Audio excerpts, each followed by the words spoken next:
Hello, everyone. Hello, little dude. Glad you're here. All right. Well, wherever you are, whatever time it is, it's obviously bedtime.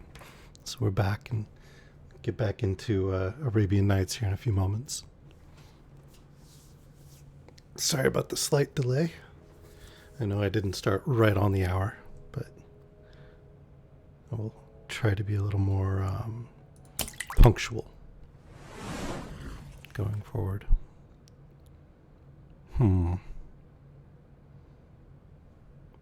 Hey, Sparky.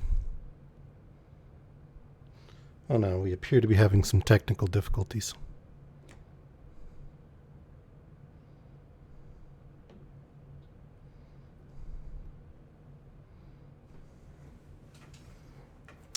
Let's see what happens if I access the app. I'm sure you can all notice that there's just a little dot of light in the middle of the screen instead of the Sisyphus. That little dot of light is actually a reflection off of the little steel ball. Oh, here we go. No? Maybe? Actually, it might be a reflection off the glass. It looked like the steel ball was in a different position. Yeah, it's not a Twitch error. It's a Sisyphus error. Okay, that's a bit trippy.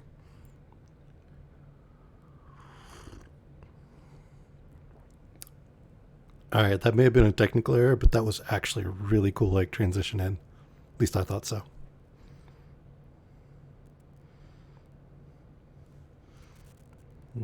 Still having...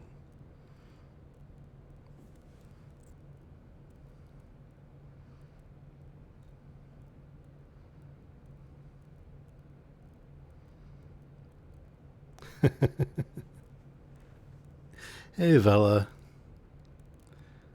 Yeah, right now we are homing the Sisyphus. And then I will need to choose a different playlist. I'd been using what's called the Plow In playlist. Use it every now and again to push the sand back toward the middle. Because over time there's a tendency for the sand to work itself toward the outside. So you have to get it pushed back in a little bit. Alright. Looks like we're homed. We just need to...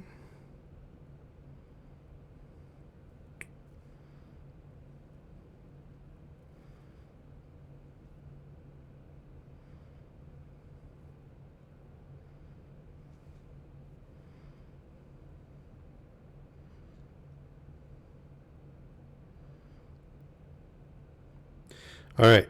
It's doing a erase one first. And then once it's done with that, it'll kick back into the playlist. Yeah, that is like really deep looking grooves, isn't it? Alright, there we go. All better now. All fixied. I've actually never seen it go dark like that when it was actually powered. I wonder if the latest firmware update added a like a sleep feature or something like that.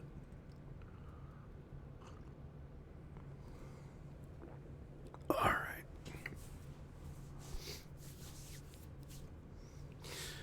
So, Drea persuaded me. I'm going to try out Guild Wars 2. I think we're going to play an Asura.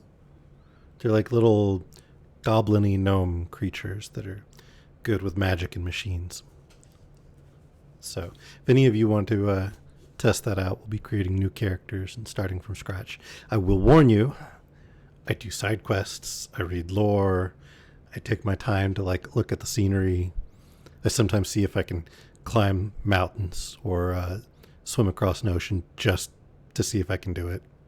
So if you are the type of gamer who wants to use overlays and run as quickly as possible to each step in the quest and like blaze through the content, you're going to find it really, really, really frustrating, because I'm not going to do that.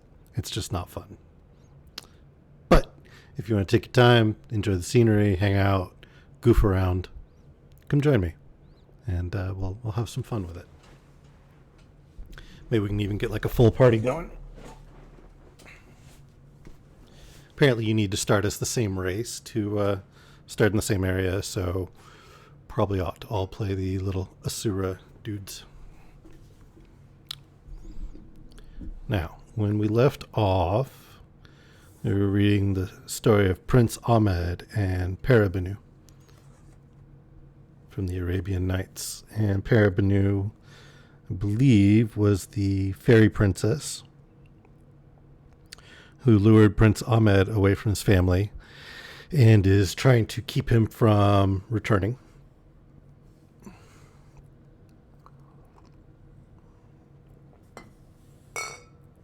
And although it says she's a fairy princess, she's another, the genie. And as we've learned through some of the other stories, these genies are not the Disney genie. They are, well, okay, they're not the Robin Williams, Will Smith Disney genie. They are rather more the Jafar evil genies,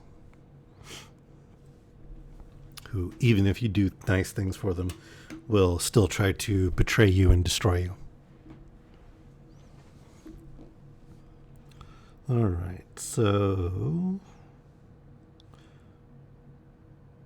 she had just begged him not to return to the capital, and the prince said, "My queen, since you do not consent that I shall go, I will deny myself the pleasure, and there is nothing to which I would not submit to please you."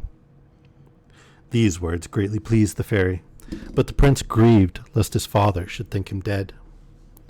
As the prince had supposed, the Sultan of the Indies, in the midst of the rejoicings on account of the nuptials of Prince Ali and the Princess Nuranahar, was sensibly afflicted by the absence of his other two sons. It was not long before he was informed of the resolution Hussein had taken to forsake the world, and the place he had chosen for his retreat. He made the most diligent search for Ahmed, and dispatched couriers to all the provinces of his dominions, with orders to the governors to stop him and oblige him to return to court. But all the pains he took had not the desired success, and his affliction, instead of diminishing, increased. He consulted the Grand Vizier, saying, "Vizier, thou knowest I always loved Ahmed the most of all my sons. My grief is so heavy that I shall sink under it, if thou hast not compassion on me. I conjure thee to assist and advise me." The Grand Vizier, considering how to give his sovereign some ease, recollected a sorceress of whom he had heard wonders, and proposed to send for and to consult her. "Hey, Gecko! I'm glad you're here. We just started." The prince decided not to go visit his dad, and his dad misses him very much, and admitted that the Prince Ahmed was his favorite.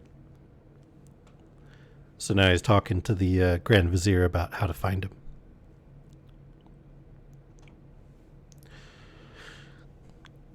And proposed to send and consult her. The Sultan consented, and she was introduced into his presence. The Sultan said to the sorceress, "By thine art and skill, canst thou tell me what has become of Prince Ahmed? If he be alive, where he is, and if I may ever hope to see him again?" To this the sorceress replied, "It is impossible, sire, for me to answer the question immediately, but if you will allow me till tomorrow, I will endeavor to satisfy you." The Sultan granted her the time and promised to reward her richly. The sorceress returned the next day and said, "Sire, I have only been able to discover that Prince Ahmed is alive, but where he is, I cannot discover." The Sultan of the Indies was obliged to remain satisfied with this answer, which left him in the same uneasiness as before as to the prince's situation. Meanwhile, Prince Ahmed had never again asked the fairy Parabanu to allow him to visit his father, but he often spoke to her of the Sultan, and she perceived the desire that was in his mind. One day she said to him, "Prince, since I am now convinced of the fidelity of your love, I grant you the permission you sought, on one condition. that you will first swear to me that your absence shall not be long. Also, let me give you some advice. Do not inform your father of our marriage, neither of my quality nor the place of our residence. Beg of him to be satisfied with knowing that you are happy, and the sole end of your visit is to make him easy respecting your fate." Prince Ahmed was greatly pleased by this. Accompanied by 20 horsemen, he set out on a charger, which was most richly caparisoned, and as beautiful a creature as any in the Sultan of the Indies stables. It was no great distance to his father's capital, and when Prince Ahmed arrived, the people received him with acclamations and followed him in crowds to the palace. The Sultan embraced him with great joy, complaining at the same time, with a fatherly tenderness, of the affliction his long absence had occasioned. Good old parents guilt-tripping. "I love you, now feel guilty." "Sire," replied Prince Ahmed, "when my arrow so mysteriously disappeared, I wanted to find it. Returning alone, I commenced my search. I sought all about the place where Hussein's and Ali's arrows were found, and where I imagined mine must have fallen, but all my labor was in vain. I proceeded along the plain in a straight line for a league, and found nothing. I was about to give up my search, when I found myself drawn forward against my will. After having gone 4 leagues to that part of the plain where it is bounded by rocks, I perceived an arrow. I ran to the spot, took it up, and knew it to be the same which I had shot. Then I knew that your decision was faulty, and that some power was working for my good.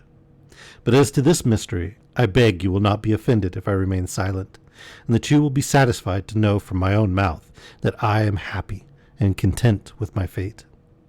Nevertheless, I was grieved lest you should suffer in uncertainty, and I beg you to allow me to come here occasionally to visit you. Son, I wish to penetrate no further into your secrets. Your presence has restored to me the joy I have not felt for a long time, and you shall always be welcome when you come." Prince Ahmed stayed 3 days in his father's court, and on the 4th returned to the fairy Parabenu, who received him with great joy. A month after Prince Ahmed's return from visiting his father, the fairy said, "Do you not remember the promise you made to your father? I think you should not be longer in renewing your visits. Pay him one tomorrow, and after that, go and visit once a month, without speaking to me or waiting for my permission. I readily consent to such an arrangement."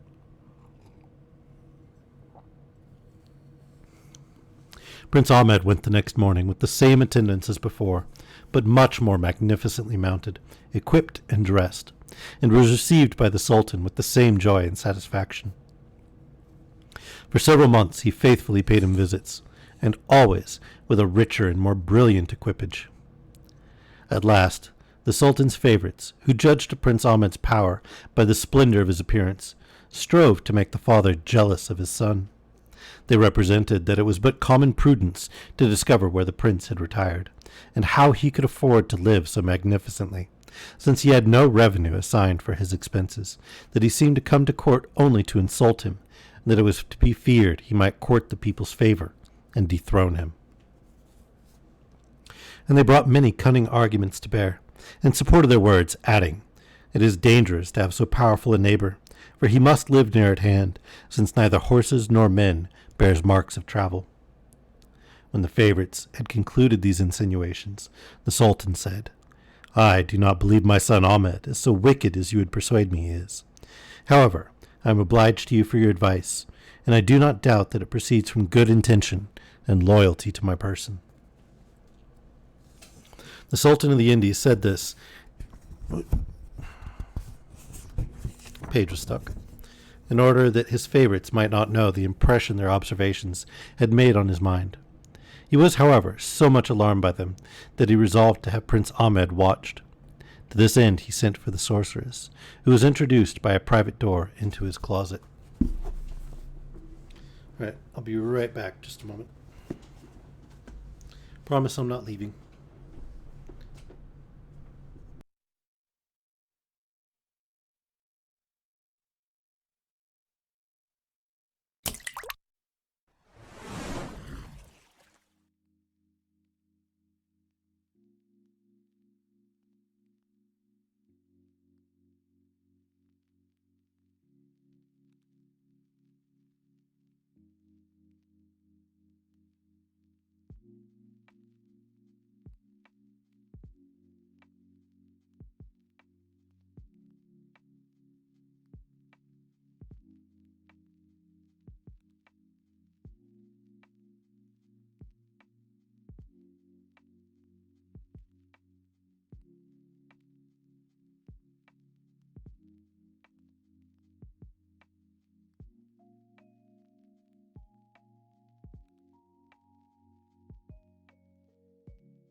Okay, I'm back.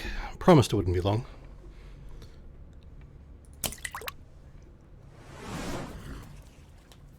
Oh. All right.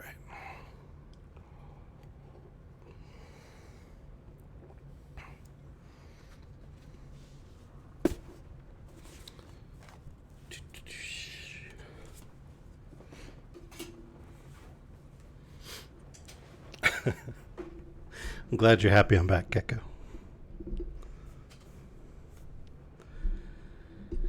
All right, so he had just sent for the sorceress because he wanted his son watched because his advisors were jealous of his son and tried to turn the father against the son to preserve their own power. My son Ahmed, said the Sultan, comes to my court every month, but I cannot learn from him where he resides, and do not wish to force his secret from him. Thank you, Sparky. He is at this time with me, and usually departs without taking leave of me or any of my court. You must watch him, so as to find out where he retires to, and bring me information. The sorceress left the Sultan, and knowing the place where Prince Ahmed found his arrow, went immediately thither, and concealed herself near the rocks, so as not to be seen. The next morning Prince Ahmed set out by daybreak, without taking leave either of the Sultan or any of his court, according to custom. The sorceress watched him until suddenly he disappeared among the rocks. The steepness of the rocks formed an insurmountable barrier to men, whether on horseback or on foot, so that the sorceress judged that the prince retired either into some cavern or some subterraneous place, the abode of genii or fairies. When she thought the prince and his attendants must have advanced far into whatever concealment they inhabited, she came out of her hiding place and explored the hollow way where she had lost sight of them, but could find no trace of them. The sorceress, who saw it was in vain for her to search any farther, returned to the Sultan. Though I have failed this time, she said, I hope ere long to succeed. The Sultan was pleased and said, Do as you think fit, and to encourage her, he presented her with a diamond of great value, telling her it was only an earnest of the ample recompense she should receive when she had performed this important service. A day or two before the prince's next visit, the sorceress went to the foot of the rock where she had lost sight of him and his attendants, and waited there to execute the project she had formed. As Prince Ahmed started upon his journey, he saw her lying on the ground, groaning and bewailing the fact that she was far from aid. The prince pitied her, turned his horse, and said, Good woman, you are not so far from help as you imagine.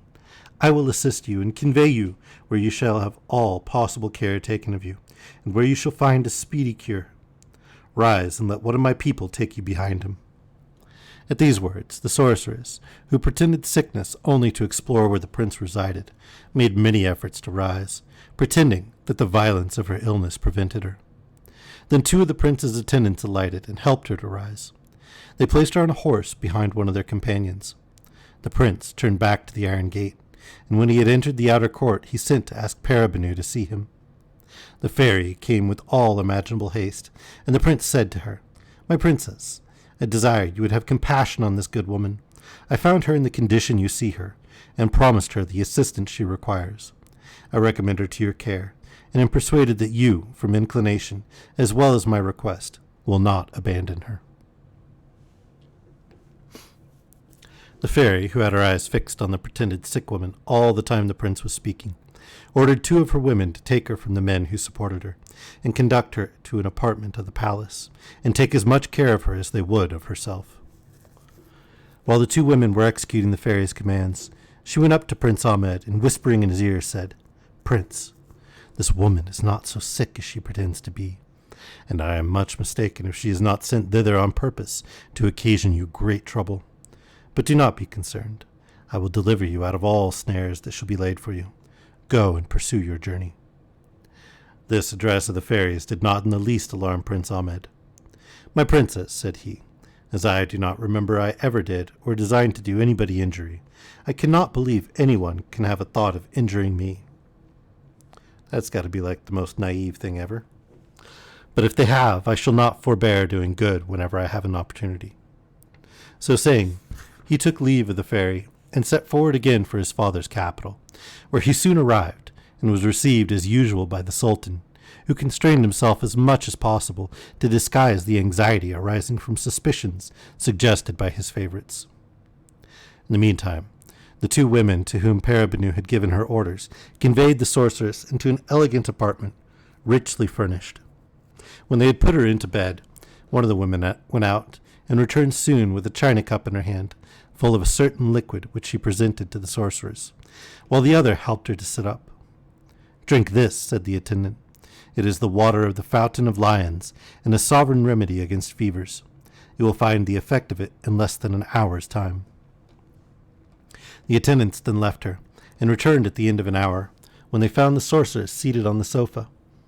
When she saw them open the door of the apartment, she cried out, "Oh, the admirable potion! It has wrought its cure, and I have waited with impatience to desire you to conduct me to your charitable mistress, as I would not lose time, but prosecute my journey." The two women conducted her through several apartments, all more superb than that wherein she had lain, into a large hall, the most richly and magnificently furnished in all the palace. Parabenu was seated in this hall, upon a throne of massive gold, enriched with diamonds, rubies, and pearls of an extraordinary size, and attended on each hand by a great number of beautiful fairies, all richly dressed. At the sight of so much splendor, the sorceress was not only dazzled, but so confused that after she had prostrated herself before the throne, she could not open her lips to thank the fairy as she had proposed. However, Parabenu saved her the trouble, and said, "Good woman, I am glad that you are able to pursue your journey. I will not detain you, but perhaps you may like to see my palace. Follow my women, and they will show it to you." The old sorceress, who had not power or courage to say a word, prostrated herself once more, with her head on the carpet that covered the foot of the throne. Then she took her leave, and was conducted by the two fairies through the same apartments which were shown to Prince Ahmed on his first arrival. Afterward they conducted her to the iron gate through which she had entered, and let her depart, wishing her a good journey. After the sorceress had gone a little way, she turned to observe the door, that she might know it again, but all in vain, for it was invisible to her and all other women. Except in this circumstance she was very well satisfied with her success, and posted away to the Sultan.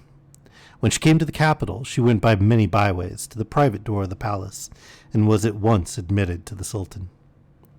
The sorceress related to the Sultan how she had succeeded in entering the fairy's palace, and told him all the wonders she had seen there.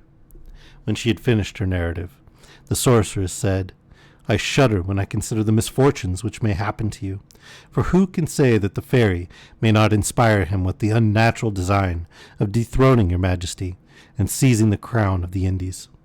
This is what your majesty ought to consider as of the utmost importance."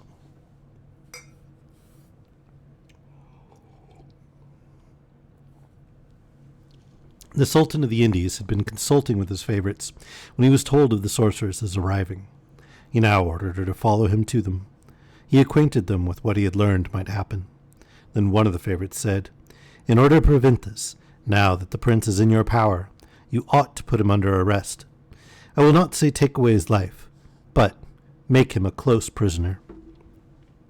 This advice all the other favorites unanimously applauded. The sorceress asked the Sultan leave to speak, which being granted, she said, "If you arrest the prince, you must also detain his retinue.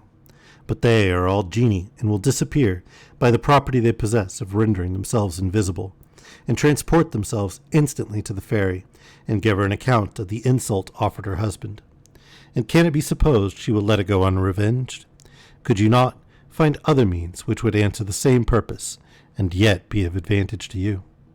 Make demands upon his filial love, and if he fail, then you have cause of complaint against him.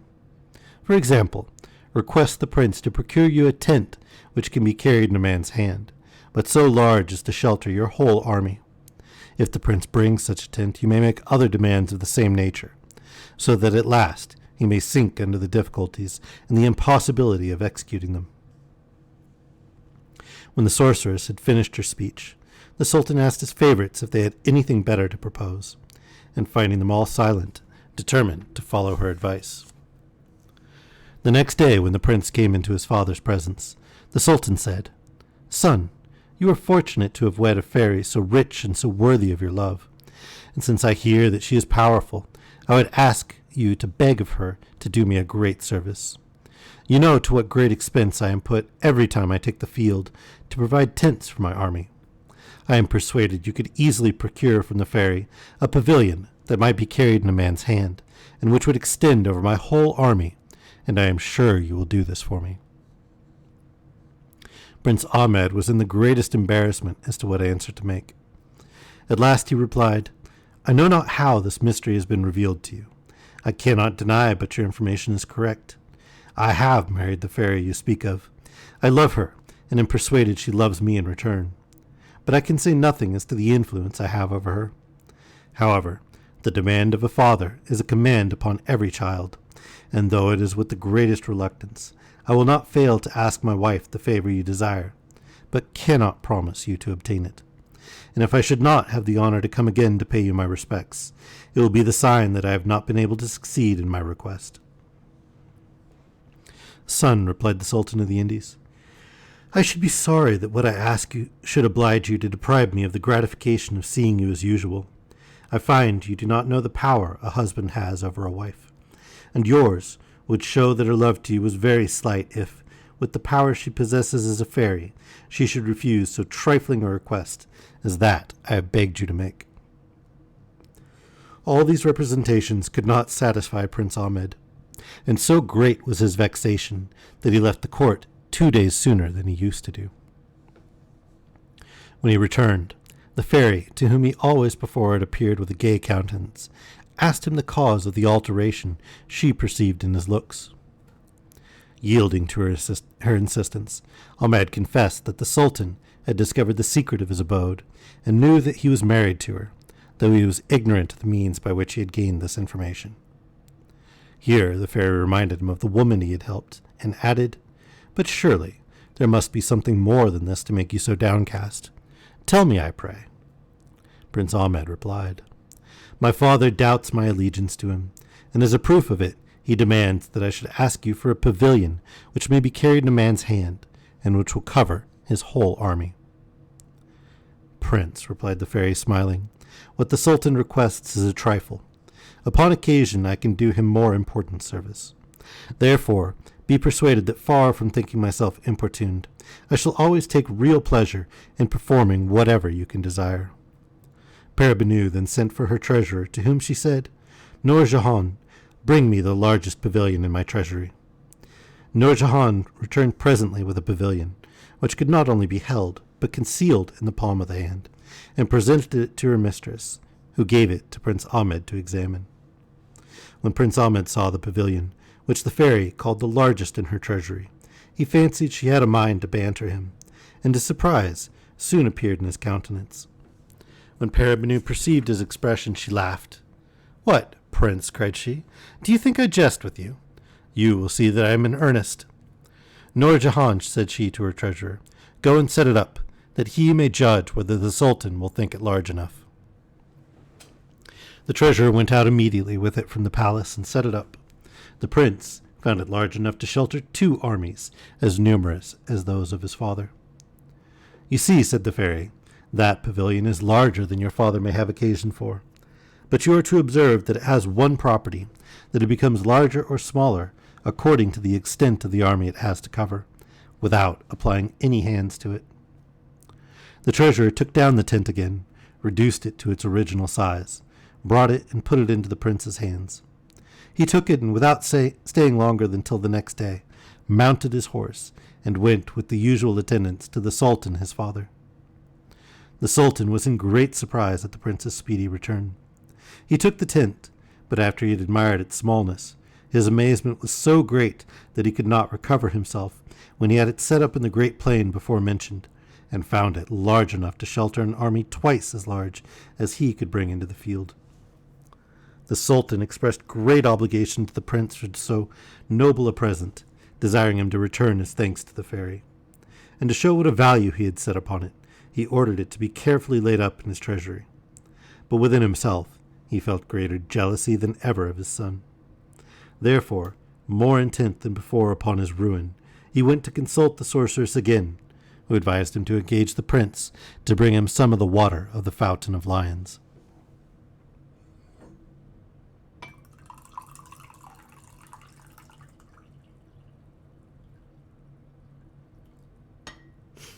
Sorry, needed more tea.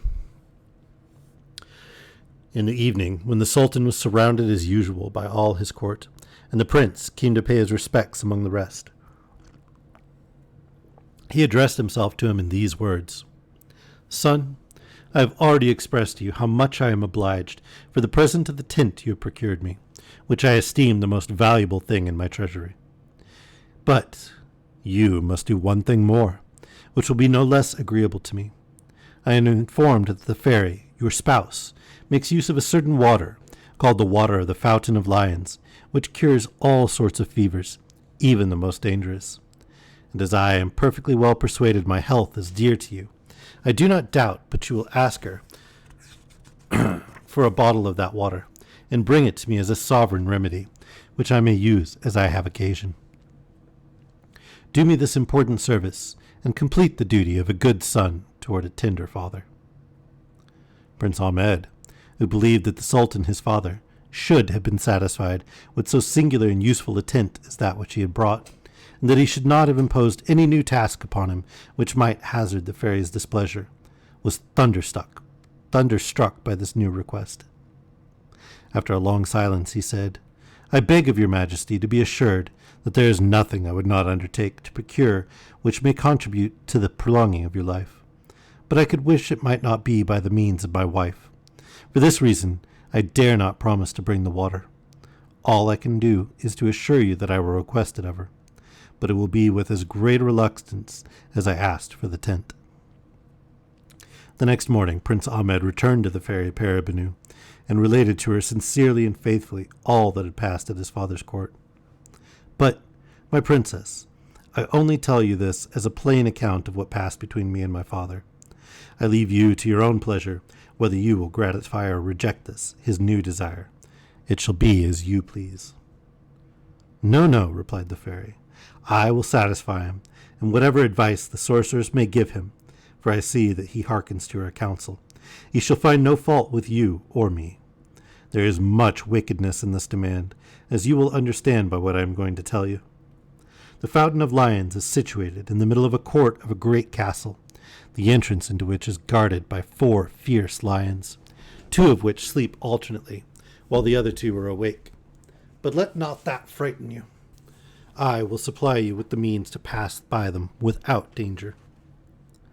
The fairy Parabenu was at work with her needle, and as she had her several clues of thread, she took up one and presented it to Prince Ahmed. Said, "First take this clue of thread. I will tell you presently the use of it. In the second place, you must have 2 horses. One you must ride yourself, and the other you must lead, which must be loaded with a sheep cut into 4 quarters, that must be killed today.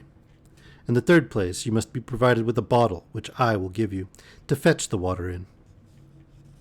Set out early tomorrow morning, and when you have passed the iron gate, throw before you the clue of thread, which will roll till it reaches the gates of the castle. Follow it, and when it stops, as the gates will be open, you will see the 4 lions. The 2 that are awake will, by their roaring, wake the other 2. Be not alarmed, but throw each of them a quarter of the sheep, and then clap spurs to your horse and ride to the fountain. Fill your bottle without alighting, and return with the same expedition. The lions will be so busy eating that they will let you pass unmolested." Prince Ahmed set out the next morning at the time appointed him by the fairy, and followed her directions punctually. When he arrived at the gates of the castle, he distributed the quarters of the sheep among the 4 lions, and passing through the midst of them with intrepidity, got to the fountain, filled his bottle, and returned safely. When he had got a little distance from the castle gates, he turned about, and perceiving 2 of the lions coming after him, he drew his saber and prepared himself for defense. But as he went forward, he saw one of them turn out of the road at some distance, and showed by his head and tail that he did not come to do him any harm, but only to go before him, and that the other stay behind to follow. He therefore put his sword again into its scabbard. Guarded in this manner, he arrived at the capital of the Indies. The lions never left him till they had conducted him to the gates of the Sultan's palace, after which they returned the way they had come, though not without alarming the populace, who fled or hid themselves to avoid them. Notwithstanding, they walked gently and showed no sign of fierceness. A number of officers came to attend the prince while he dismounted, and conduct him to the Sultan's apartment, who was at that time conversing with his favorites. He approached the throne, laid the bottle at the Sultan's feet, kissed the carpet which covered the footstool, and rising said, "I have brought you, sir, the salutary water which your majesty so much desired. But at the same time I wish you such health as never to have occasion to make use of it." After the prince had concluded, the Sultan placed him on his right hand and said, "Son, I am much obliged to you for this valuable present, but I have one thing more to ask of you, after which I shall expect nothing more from your obedience, nor from your interest with your wife. This request is, to bring me a man, not above 1.5 feet high, whose beard is 30 feet long, who carries upon his shoulders a bar of iron of 500 weight, which he uses as a quarterstaff, and who can speak." The next day the prince returned to Parabenu, to whom he related his father's new demand, which he said he looked upon to be a thing more impossible than the first. "For," added he, "I cannot imagine there is or can be such a man in this world." "Do not alarm yourself, prince," replied the fairy. "You ran a risk in fetching the water of the Fountain of Lions for your father, but there's no danger in finding this man. It is my brother Shebar, who is far from being like me, though we both had the same father. He is of so violent a nature that nothing can prevent his giving bloody marks of his resentment for a slight offense, yet on the other hand is so liberal as to oblige anyone in whatever he desires. I will send for him, but prepare yourself not to be alarmed at his extraordinary figure." "What? My queen," replied Prince Ahmed, "do you say Shebar is your brother? Let him be ever so ugly or deformed, I shall love and honor him as my nearest relation."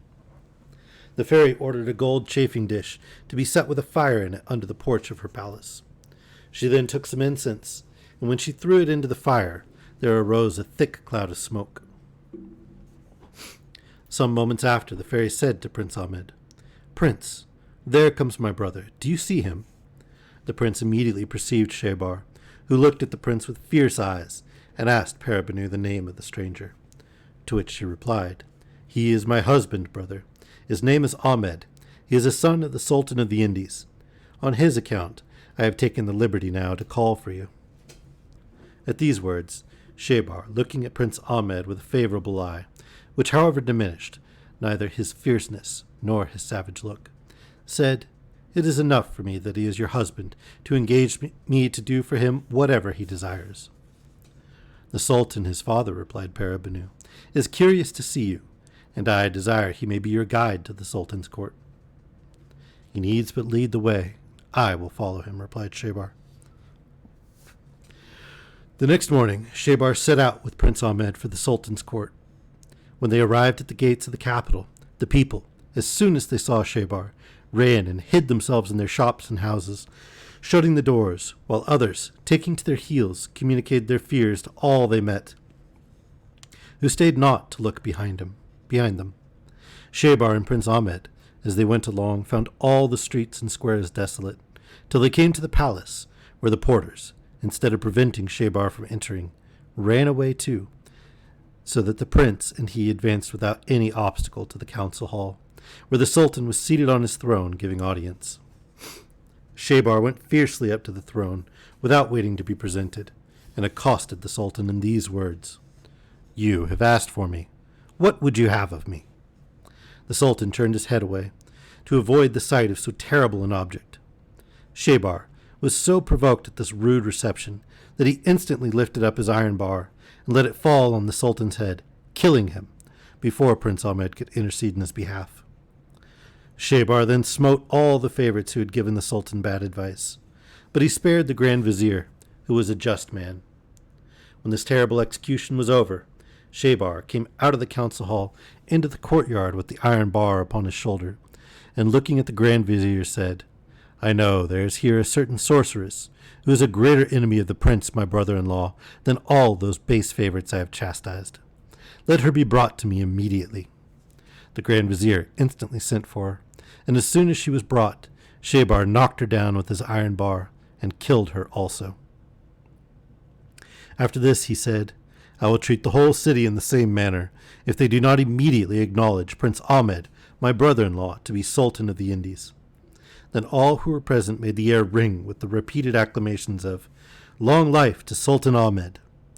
Shebar caused him to be clothed in royal vestments, installed him on the throne, and after he had made all swear homage and fidelity, returned to his sister Parabanu, whom he brought with great pomp, and made her to be declared Sultana of the Indies.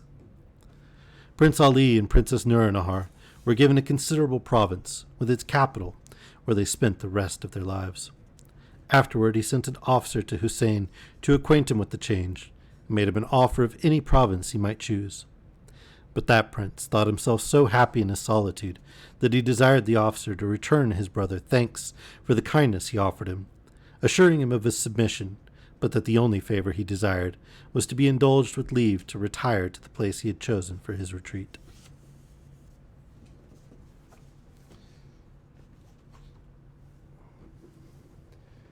So, I mean, in some ways, the favorites were kind of right. Although they sort of brought it on themselves, too.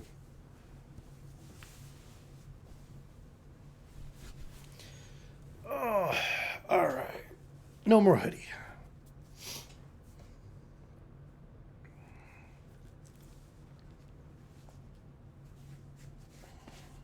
Where's my monies, Vela? I took the hoodie off. I need to get dollar bills.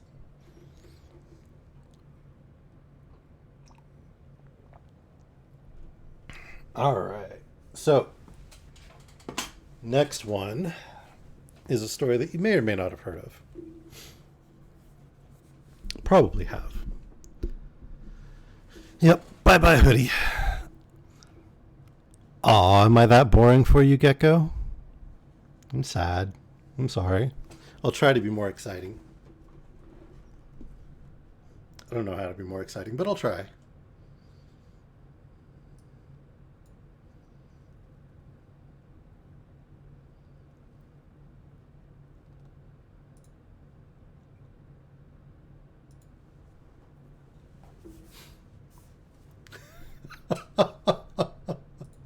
Just funny looks. Okay.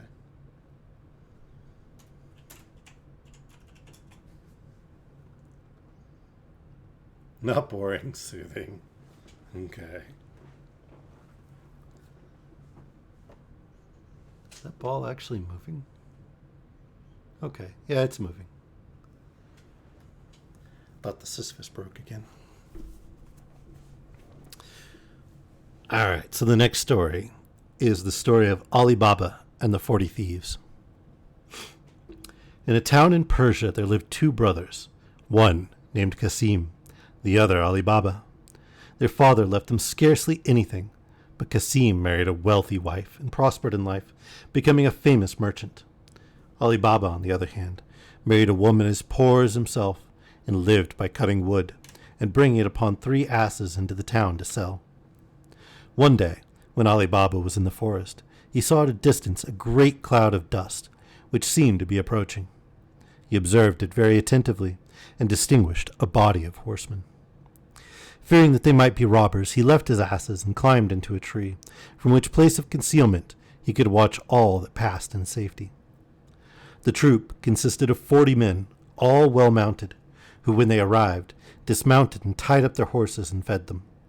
They then removed their saddlebags, which seemed heavy, and followed the captain, who approached a rock that stood near Ali Baba's hiding place. When he was come to it, he said in a loud voice, "Open sesame!"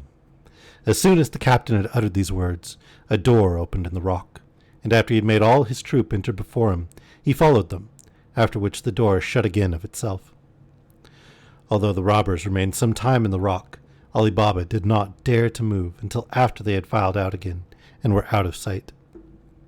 Then, when he thought that all was safe, he descended, and going up to the door said, "Open sesame," as the captain had done, and instantly the door flew open.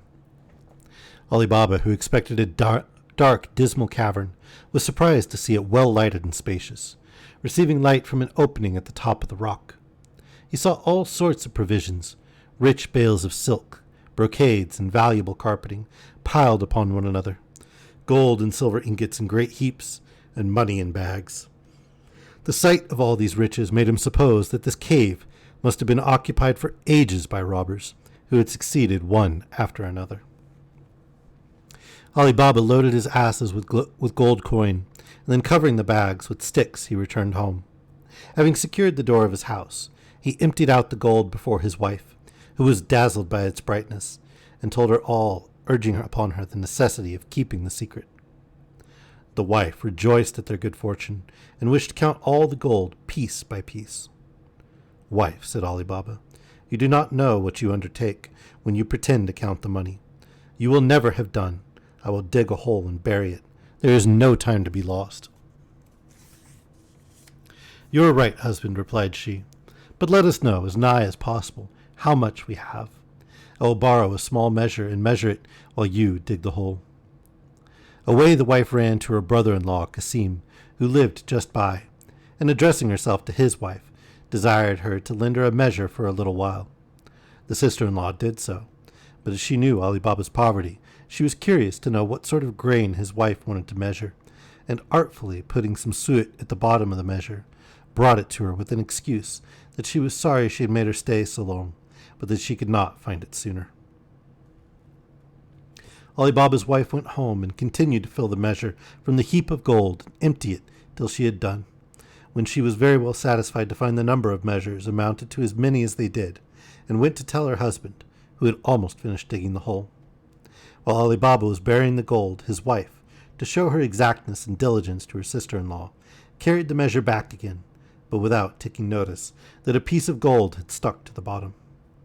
"Sister," said she, giving it to her again, "you see that I have not kept your measure long. I am obliged to you for it, and return it with thanks." As soon as Ali Baba's wife was gone, Kasim's wife looked at the bottom of the measure, and was greatly surprised to find a piece of gold stuck to it. Envy immediately possessed her breast. "What?" said she. "Has Ali Baba gold so plentiful that he has to measure it?" When Kasim came home, his wife said to him, "I know you think yourself rich, but you are much mistaken. Ali Baba is infinitely richer than you. He does not count his money, but measures it." Kasim desired her to explain the riddle, which she did, by telling him the stratagem that she had used to make the discovery, and showed him the piece of money, which was so old that they could not tell in what prince's reign it was coined. Kasim was also envious when he heard this, and slept so badly that he rose early and went to his brother. "Ali Baba," said he, "you pretend to be miserably poor, and yet you measure gold. My wife found this at the bottom of the measure you borrowed yesterday." Ali Baba perceived that Kasim and his wife, through his own wife's folly, knew what they had so much reason to conceal. However, what was done could not be recalled. Therefore, without showing the least surprise or trouble, he confessed all, and offered him part of his treasure to keep the secret. "I expected as much," replied Kasim haughtily, "but I must know exactly where this treasure is, and how I may visit when I choose. Otherwise, I will go and inform against you, and then you will not only get no more, but will lose all you have, and I shall have a share for my information." Ali Baba told him all he desired, and even the very words he was to use to gain admission to the cave. Kasim rose the next morning, long before the sun, and set out for the forest with 10 mules bearing great chests, which he planned to fill. He was not long before he reached the rock, and found out the place by the tree and other marks by which his brother had given him. When he reached the entrance of the cavern, he pronounced the words, "Open sesame!" The door immediately opened, and when he was in, closed upon him.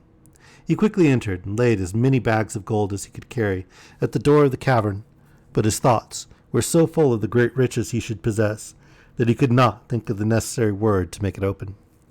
Instead of sesame, he said, "Open barley!" and was much amazed to find that the door remained fast shut. He named several sorts of grain, but still the door would not open. Cassim had never expected such an instant, and was so alarmed at the danger that he was in, the more he endeavored to remember the word sesame, the more his memory was confounded, and he had as much forgotten it as if he had never heard it mentioned. He threw down the bags he had loaded himself with, and walked distractedly up and down the cave, without having the least regard for the riches about him. About noon, the robbers chanced to visit their cave, and at some distance from it saw Cassim's mules straggling about the rock, with great chests on their back. Alarmed at this novelty, they galloped full speed to the cave. Cassim, who heard the noise of the horses' feet from the middle of the cave, never doubted of the arrival of the robbers, and resolved to make one effort to escape from them. To this end he rushed to the door, and no sooner saw it open than he ran out and struck down the leader, but could not escape the other robbers, who with their sabers soon made an end of him. The first care of the robbers after this was to examine the cave. They found all the bags which Cassim had brought to the door to be ready to load his mules, and carried them again to their places, without missing what Ali Baba had taken away the previous day. Then, holding a council, they agreed to cut Cassim's body into 4 quarters, to hang 2 on one side and 2 on the other, within the door of the cave, to terrify any person who should attempt the same thing. This done, they mounted their horses, went to beat the roads again, and to attack any caravans they might meet. In the meantime, Cassim's wife was very uneasy when night came, and her husband had not returned. She ran to Ali Baba in alarm, and said, "I believe, brother-in-law, that you know Cassim your brother is gone to the forest, and upon what account? It is now night, and he is not returned. I am afraid some misfortune has happened to him." Ali Baba told her that she need not frighten herself, for that certainly Cassim would not think it proper to come into the town till late at night. Cassim's wife passed a miserable night, and bitterly repented of her curiosity. As soon as daylight appeared, she went to Ali Baba, weeping profusely. Ali Baba departed immediately with his 3 asses to seek for Cassim, begging of her first to cease her lamentations. He went to the forest, and when he came near the rock, having seen neither his brother nor the mules on his way, was seriously alarmed at finding some blood spilt near the door, which he took for an ill omen. But when he had produced the password, and the door had opened, he was struck with horror at the dismal sight of his brother's remains. He loaded one of his asses with them, and covered them over with wood.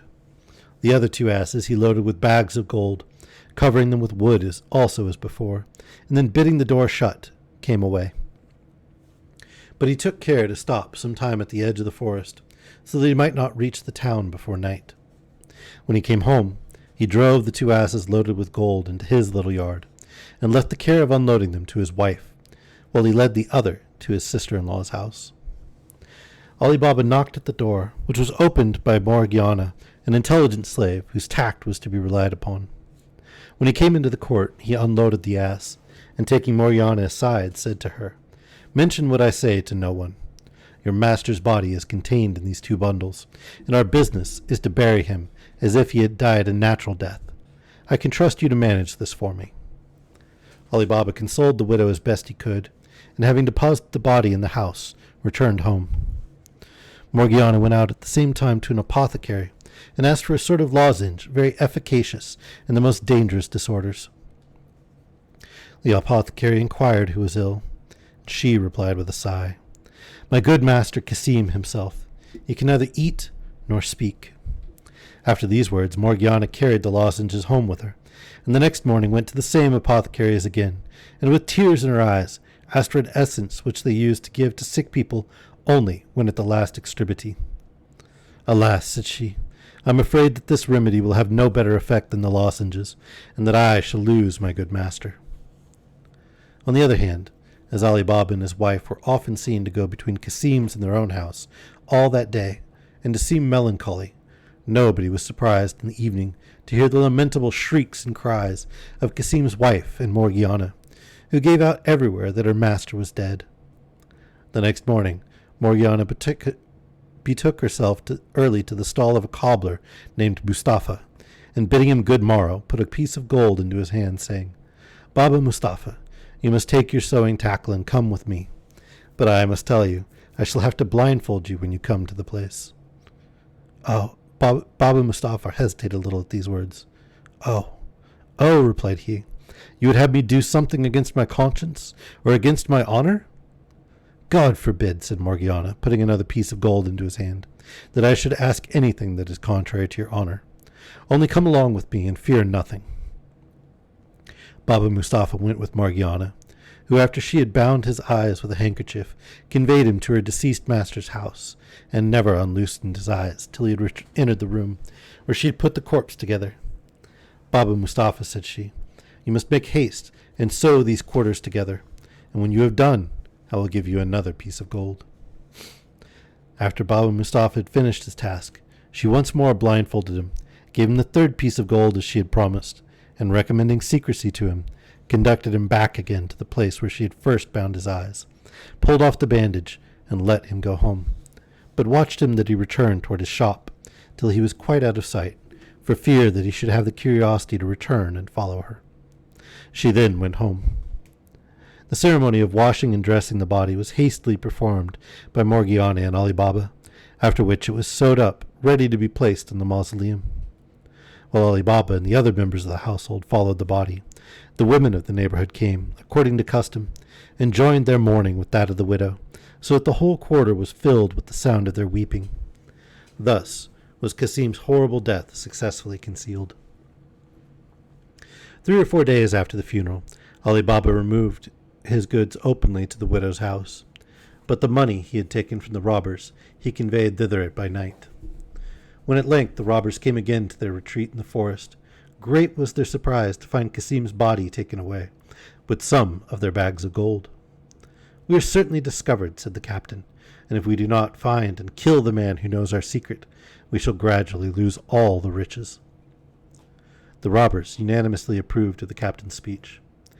"The only way in which this can be discovered," said the captain, "is by spying on the town, and lest any treachery may be practiced, I suggest that whoever undertakes the task shall pay dearly if he fails, even with his life."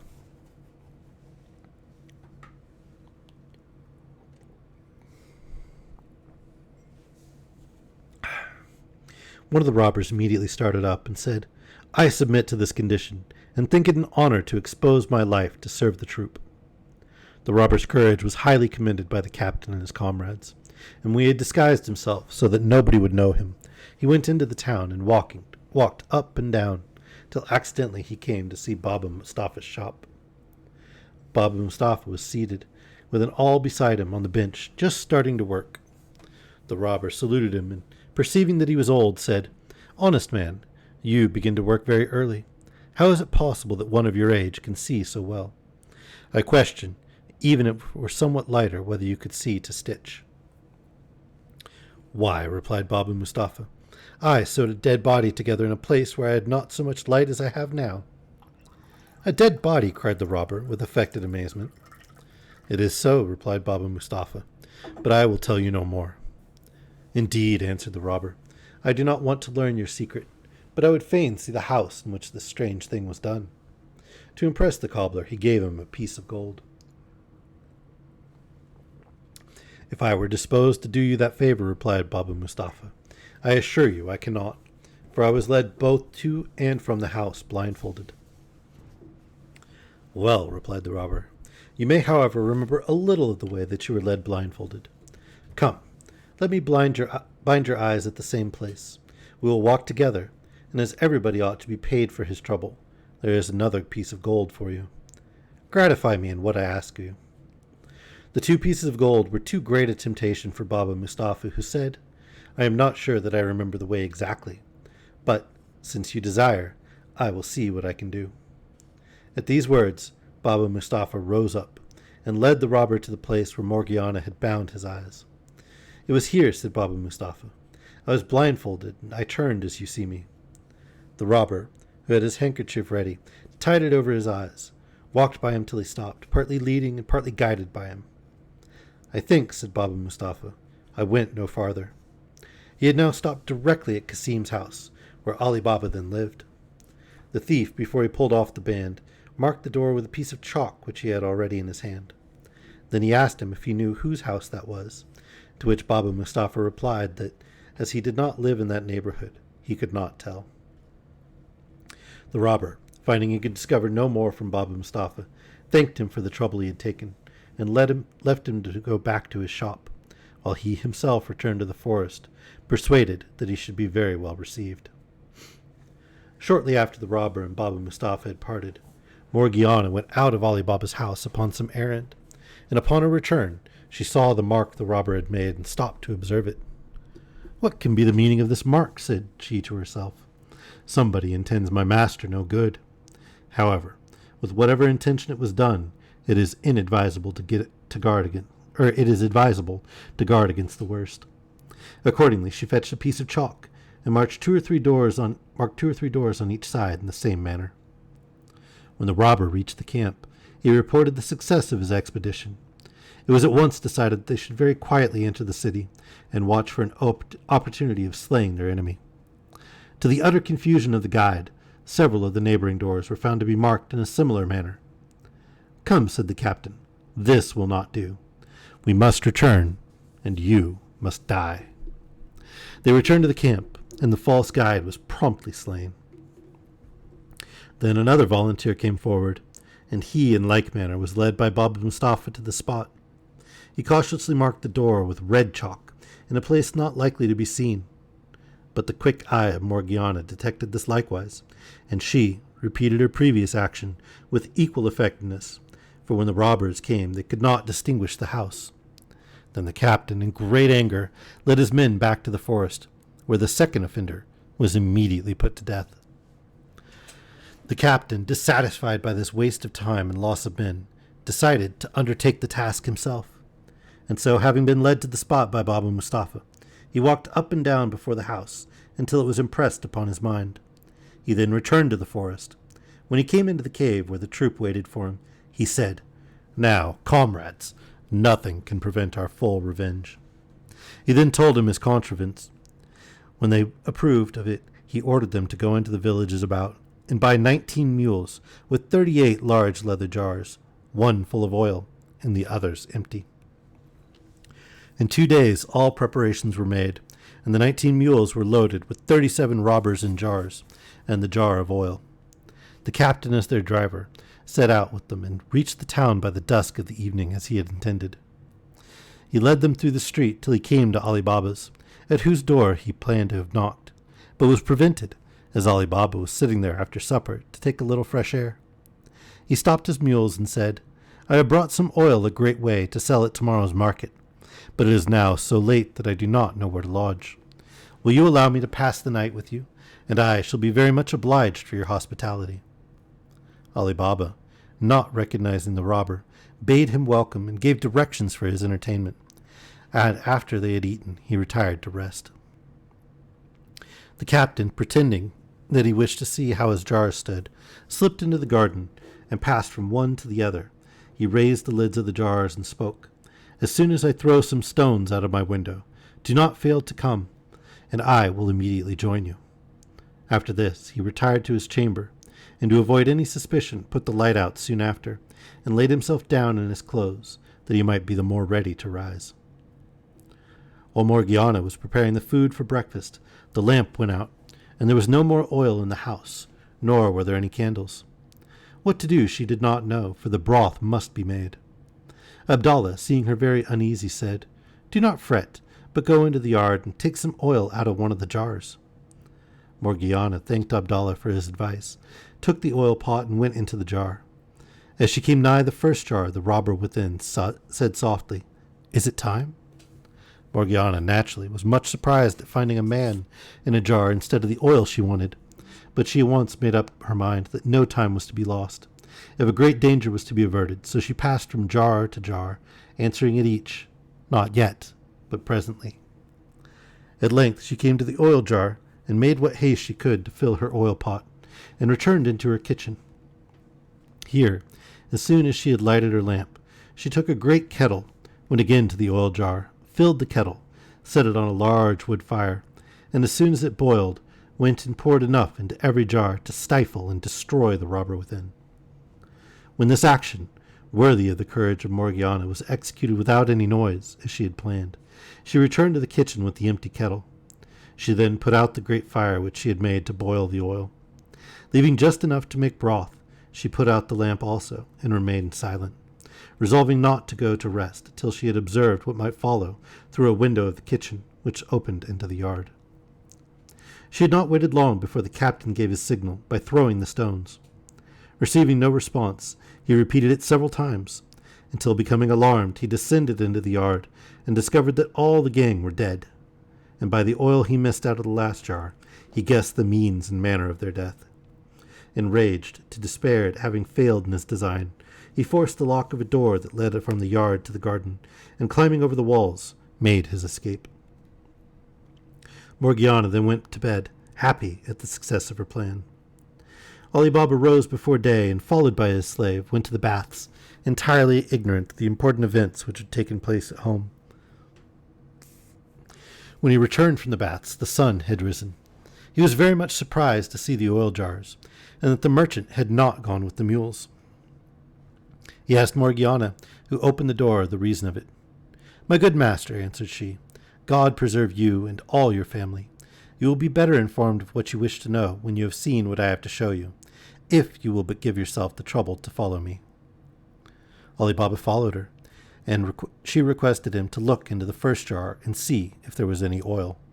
Ali Baba did so, and seeing a man, started back in alarm and cried out. "Do not be afraid," said Morgiana. "The man you see there can neither do you nor anybody else any harm. He is dead." I don't know. How would you guys react if somebody you knew was like, "Oh, here, let me show you what I did," and then showed you almost 40 bodies that they had, like, burned and suffocated alive in oil?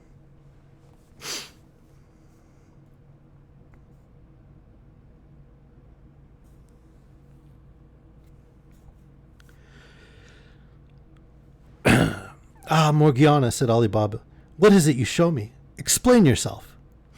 "I will," replied Morgiana. "Moderate your astonishment, and do not excite the curiosity of your neighbors. Look into all the jars." Ali Baba examined all the other jars, one after another, and when he came to that which had been filled with oil, he found it almost empty. He stood for some time motionless, sometimes looking at the jars, and sometimes at Morgiana without saying a word, so great was his surprise. At last, when he had recovered himself, he said, "And what has become of the merchant?" "Merchant," answered she. He is as much a merchant as I am. I will tell you who he is, and what has become of him." She then told the whole story from beginning to end, from the marking of the house to the destruction of the robbers. Ali Baba was overcome by this account, and he cried. I mean, let's hope she's not going to do it to him. Still kind of a terrifying person. I mean, she saw the threat and then acted immediately, decisively, and lethally. No fear, no hesitation. No moral qualms. Just slaughtered, 36 men. Granted, they had evil intentions, but still. That is kind of a terrifying figure, really.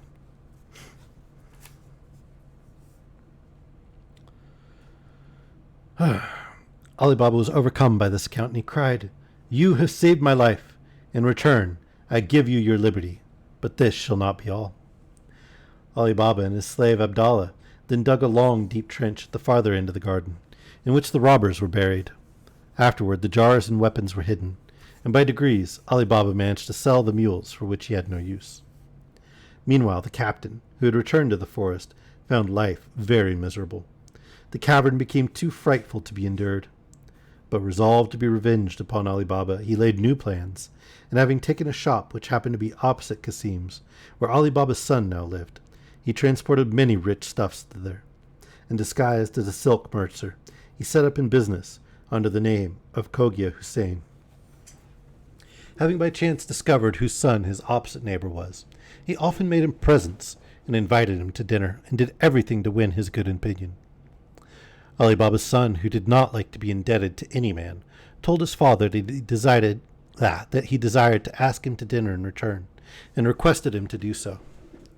Ali Baba readily complied with his wishes, and it was arranged that on the following day he should bring Cogia Hussein with him to dinner. At the appointed time, Ali Baba's son conducted Cogia Hussein to his father's house, and strange to say, when the robber found himself at the door, he would have liked to withdraw, though he had now gained access to the very man he wanted to kill. But at that moment, Ali Baba came forward to receive him and thank him for his goodness to his son. "And now," said Ali Baba, "you will do me the honor of dining with me." "Sir," replied Cogia Hussein, "I would gladly, but I have vowed to abstain from salt, and I scarcely like to sit at your table under such conditions." "Trouble not yourself about that," answers Ali Baba. "I will go and bid the cook put no salt in the food." When Ali Baba went to the kitchen to give this order, Morgiana was much surprised and desired to see this strange man. Therefore she helped Abdallah to carry up the dishes, and directly she saw Cogia Hussein, she recognized him as the captain of the robbers. Morgiana at once decided to rescue Ali Baba from this fresh danger, and resolved upon a very daring expedient by which to frustrate the robber's designs, for she guessed that he intended no good. In order to carry out her plan, she went to her room and put on the garments of a dancer, hid her face under a mask, and fastened a handsome girdle around her waist, from which hung a dagger. Then she said to Abdallah, "Fetch your tabor, that we may divert our master and his guest." Ali Baba bade her dance, and she commenced to move gracefully about, while Abdallah played on his tabor. Cogia Hussein watched, but he feared that he would have no opportunity of executing his fell purpose. After Morgiana had danced for some time, she seized the dagger in her right hand and danced wildly, pretending to stab herself the while. As she swept round, she buried the dagger deep in Cogia Hussein's breast and killed him. Ali Baba and his son, shocked at this action, cried out aloud, "Unhappy wretch, what have you done to ruin me and my family?" "It was to preserve, not to ruin you," answered Morgiana. "For see here," continued she, opening the pretended Cogia Hussein's garments, and showing the dagger, "what an enemy you had entertained. Look well at him, and you will find him to be both the fictitious oil merchant and the captain of a gang of 40 robbers. Remember, too, that he would eat no salt with you. And what would you have more to persuade you of his wicked design?" Ali Baba, who immediately felt the new obligation he had to Morgiana for saving his life a second time, embraced her. "Morgiana," said he, "I gave you your liberty, and then promised you that my gratitude should not stop there, but that I would soon give you higher proofs of its sincerity, which I now do by making you my daughter-in-law." Then addressing himself to his son, he said, "I believe, son, that you will not refuse Morgiana for your wife." "He better not, she might kill him." "You see that Cogia Hussein sought your friendship with a treacherous design to take away my life, and if he had succeeded, there is no doubt but he would have sacrificed you also to his revenge. Consider that by marrying Morgiana, you marry the preserver of my family and your own." The son, far from showing any dislike, readily consented to the marriage, and a few days afterward Ali Baba celebrated the nuptials of his son and Morgiana with great solemnity, with a sumptuous feast and the usual dancing and spectacles. Ali Baba, fearing that the other 2 robbers might be alive still, did not visit the cave for a whole year. Finding, however, that they did not seek to disturb him, he then went to the cave, and having pronounced the words, "Open Sesame," entered, and saw that no one had been there recently. He then knew that he alone in the world knew the secret of the cave, and he rejoiced to think of his good fortune. When he returned to the city, he took as much gold as his horse could carry from his inexhaustible storehouse. Afterward, Ali Baba took his son to the cave, taught him the secret, which they handed down to their posterity, who, using their good fortune with moderation, lived in great honor and splendor.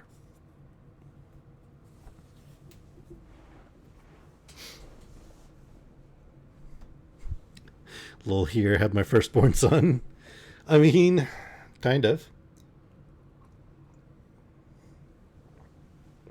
Although, I did notice that after he, quote-unquote, gave her freedom, her life changed not at all.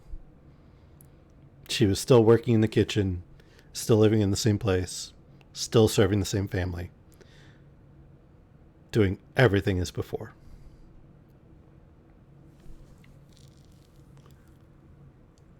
So, seemed kind of like just empty words to me.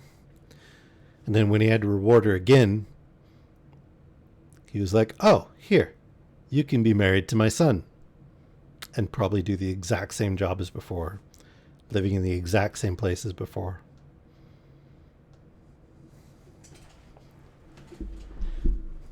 Oh.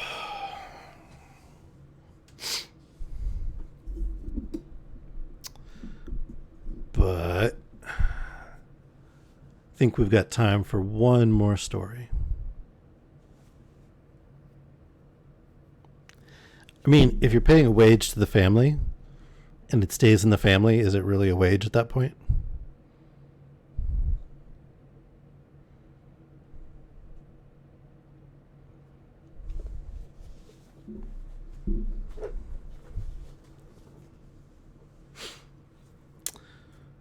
So, I wonder if anybody will recognize this next story. No tea break. I'm just going to try and finish the last story for this time. This story is a little obscure. Don't know if you'll recognize it or not, but let's see. The story of Aladdin, or the Wonderful Lamp. I don't know. Does that sound familiar to anybody?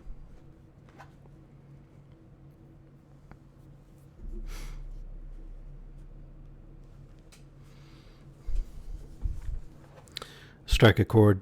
No bells going off? Okay. I did mention it was obscure. Not very famous at all.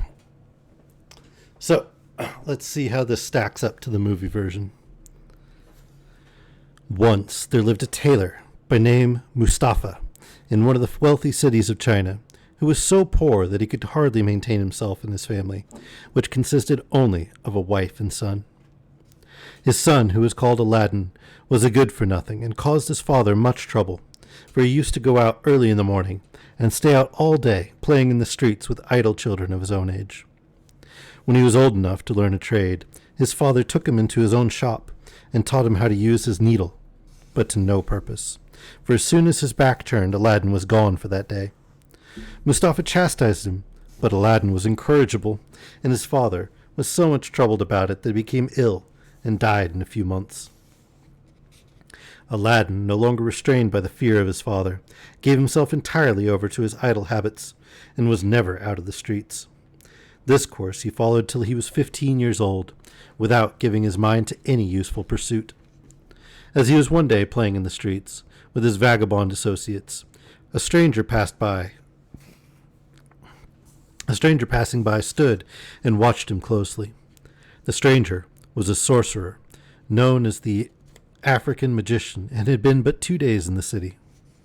The African magician, perceiving that Aladdin was a boy well suited for his purpose, made inquiries about him. After he had learned his history, called him aside and said, "Child, was not your father called Mustafa the tailor?"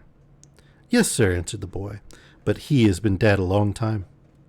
At these words, the African magician threw his arms about Aladdin's neck, and kissing him with tears in his eyes, said, "I am your uncle. Your worthy father was my own brother. You are so like him that I knew you at first sight." Then he gave Aladdin a handful of small coins, and saying, "Go, my son, to your mother. Give my love to her, and tell her that I will visit her tomorrow, that I may see where my good brother lived so long and ended his days." Aladdin ran to his mother, overjoyed at his uncle's gift. "Mother," said he, "have I an uncle?" "No, child," replied his mother.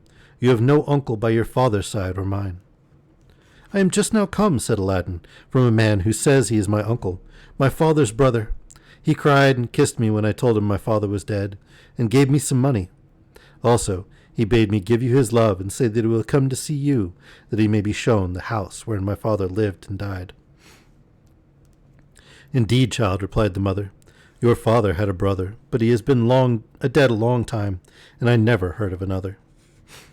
The next day Aladdin's uncle found him playing in another part of the town. and embracing him as before, put 2 pieces of gold into his hand, and said to him, "Carry this child to your mother. Tell her that I will come and see her tonight, and bid her get us something for supper. But first, show me the house where you live." Aladdin showed the magician the house, and carried the 2 pieces of gold to his mother. And when he had told her of his uncle's intentions, she went out and bought provisions and borrowed various utensils of her neighbors. She spent the whole day in preparing the supper, and at night, when it was ready, she said to her son, "Perhaps your uncle will not find the way to our house. Go and bring him with you if you meet him." Aladdin was ready to start, when the magician came in loaded with wine and all sorts of fruit for dessert. After the African magician had given what he brought into Aladdin's hands, he saluted his mother and desired her to show him the place where his brother Mustafa used to sit on the sofa. And when she had done so, he bowed his head down and kissed it, crying out repeatedly with tears in his eyes, "My poor brother, how unhappy am I not to have come soon enough to give you one last embrace." Aladdin's mother desired him to sit down in the same place, but he declined. "No," said he, "I shall not do that. But let me sit opposite to it, that although I may not see the master of a family so dear to me, I may at least have the pleasure of beholding the place where he used to sit." When the magician had sat down, he began to enter into discourse with Aladdin's mother. "My good sister," said he, "do not be surprised at your never having seen me all the time you have been married to my brother Mustafa, of happy memory. I have been 40 years absent from this country, and during that time have traveled into the Indies, Persia, Arabia, Syria, and Egypt, and afterward crossed over into Africa, where I settled. Being desirous to see my native land once more, and to embrace my brother, I made the necessary preparations and set out. It was a long and painful journey, but my greatest grief was the news of my brother's death. But it is a comfort to me to find, as it were, my brother and a son who has his most remarkable features." The African magician, perceiving that the widow had begun to weep at the remembrance of her husband, changed the conversation, and turning toward her son, asked him his name and what business he followed. At this question the youth hung his head, and was not a little abashed when his mother answered, "Aladdin is an idle fellow. His father, when alive, strove to teach him his trade, but could not succeed. Since his death, our son does nothing but idles away his time in the streets, as you saw him, without considering that he is no longer a child. And if you do not make him ashamed of it, I despair of his ever coming to any good. For my part, I am resolved one of these days to turn him out of doors, and let him provide for himself." After these words, Aladdin's mother burst into tears. The magician said, This is not well, nephew. You must think of helping yourself and getting your livelihood. There are many sorts of trades. If you have any choice, I will endeavor to help you. Or, if you have no mind to learn any handicraft, I will take a shop for you, furnish it with all sorts of fine stuffs and linens, and with the money you make of them lay in fresh goods, and then you will live in an honorable way. Tell me freely what you think of my proposal. You shall always find me ready to keep my word." This plan greatly pleased Aladdin, who hated work. He told the magician he had a greater inclination to that business than to any other, and that he should be much obliged to him for his kindness. "Very well," said the African magician. "I will carry you with me tomorrow, clothe you as handsomely as the best merchants in the city, and afterward we will open a shop." The widow, who never till then could believe that the magician was her husband's brother, no longer doubted after his promises of kindness to her son. She thanked him for his good intentions, and having exhorted Aladdin to render himself worthy of his uncle's favor by good behavior, served up supper, and afterward the magician took his leave and retired. He came again the next day, as he had promised, and took Aladdin with him to a merchant, who sold all sorts of clothes and a variety of fine stuffs. He bade Aladdin choose those he preferred, and paid for them immediately. Aladdin was much delighted by his new dress, and thanked his uncle warmly. Then the magician replied, "As you are soon to be a merchant, it is proper you should frequent these shops and be acquainted with them." He then showed him the largest and finest mosques, led him to the khans, and afterward to the sultan's palace, where he had free access, and at last brought him to his own khan, where, meeting with some merchants he had become acquainted with since his arrival, he introduced his pretended nephew to them. This entertainment lasted till night. When Aladdin would have taken leave of his uncle to go home, the magician would not let him go by himself, but conducted him to his mother, who, as soon as she saw him so well dressed, was transported with joy, and bestowed 1,000 blessings upon the magician. Early the next morning the magician took Aladdin out, saying that he would show him the country road, and that on the following day he would purchase the shop. Excuse me, got the hiccups. He then led him out of one of the gates of the city to some magnificent palaces, to each of which belonged many beautiful gardens into which anybody might enter. At every building he came to, he asked Aladdin if he did not think it fine. The youth cried out each time, "Here is a finer house, uncle, than any we have yet seen." By this artifice, the cunning magician led Aladdin some way into the country. But as he meant to carry him farther, to execute his design, he took an opportunity to sit down in one of the gardens, on the brink of a fountain of clear water, which discharged itself by a lion's mouth of bronze into a basin, pretending to be tired. "Come, nephew," said he, "you must be weary as well as I. Let us rest ourselves, and we shall be better able to pursue our walk."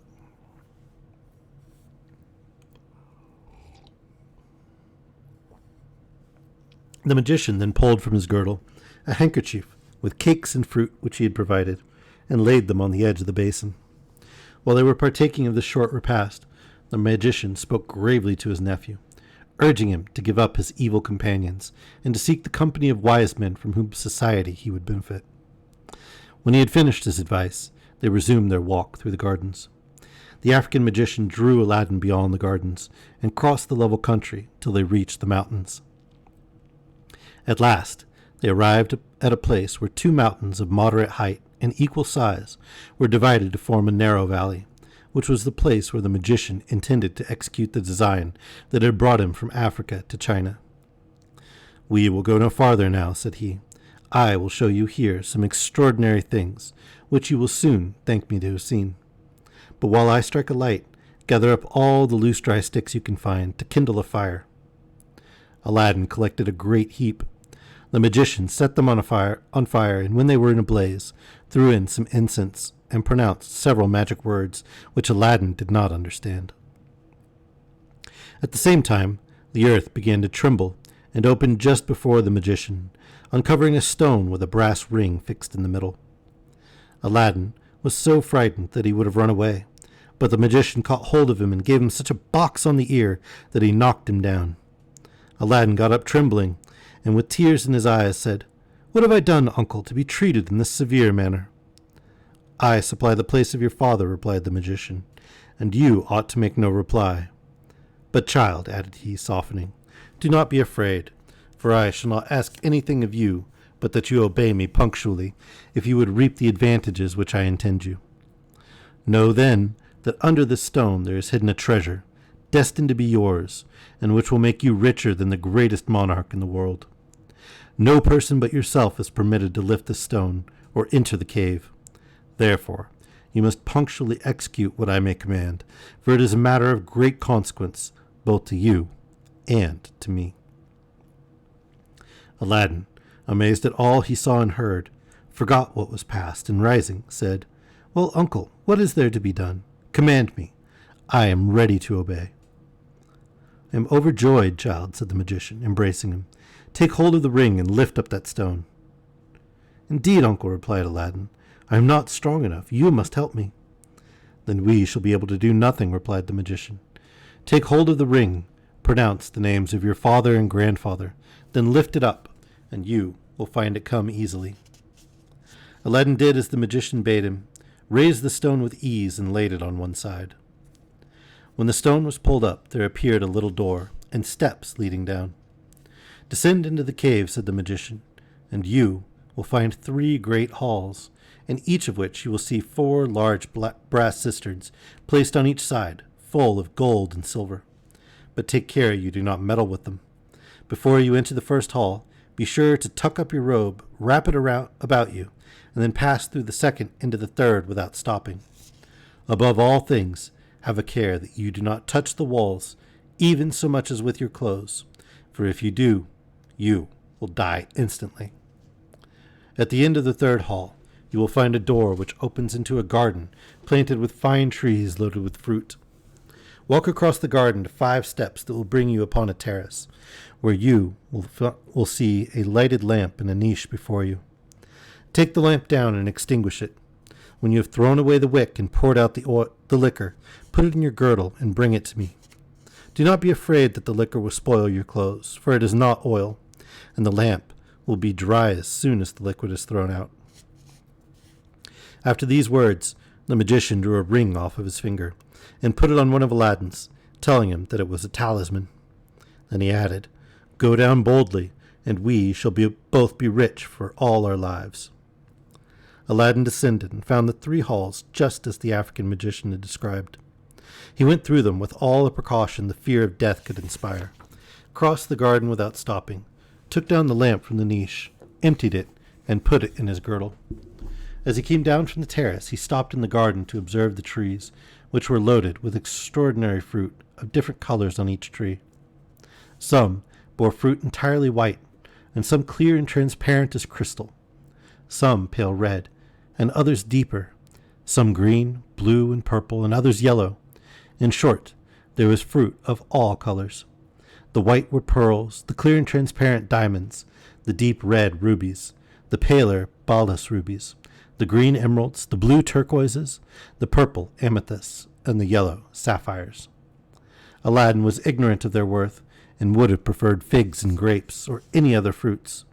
But thinking them pretty, he collected as many of each sort as he could carry, and filled his purses in the flaps of his robe.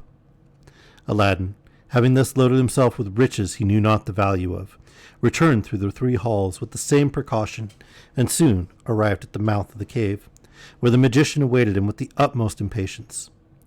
As soon as Aladdin saw him, he cried out, "Pray, uncle, lend me your hand to help me out." "Give me the lamp first," replied the magician. "It will be troublesome to you."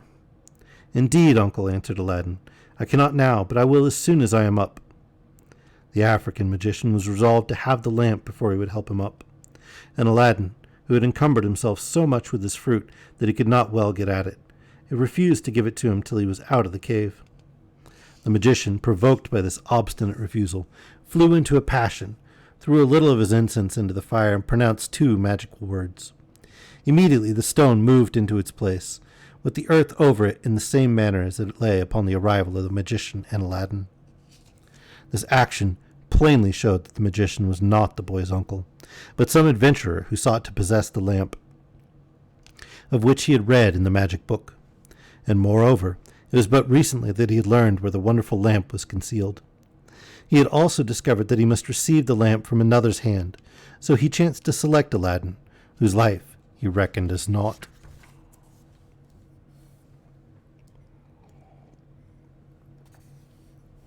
When the magician saw that all his hopes were frustrated, he returned the same day to Africa. But on his way he avoided the town, lest Aladdin's absence should be noticed and questions asked. When Aladdin found himself shut in, he cried and called out to his uncle to tell him he was ready to give him the lamp. But it was in vain, since his cries could not be heard. He descended to the bottom of the steps, with a design to get into the garden, but the door, which was opened before by enchantment, was now shut by the same means. He then redoubled his cries and tears, sat down on the steps, without any hopes of ever seeing light again, and in a melancholy certainty of passing from the present darkness into that of a speedy death. Clasping his hands with an entire resignation to the will of God, he said, "There is no strength or power but in the great and high God." And joining his hands, he rubbed the ring which the magician had put on his finger. Immediately a genie of frightful aspect rose out of the earth, his head reaching the roof of the vault, and said to him, "What wouldst thou have?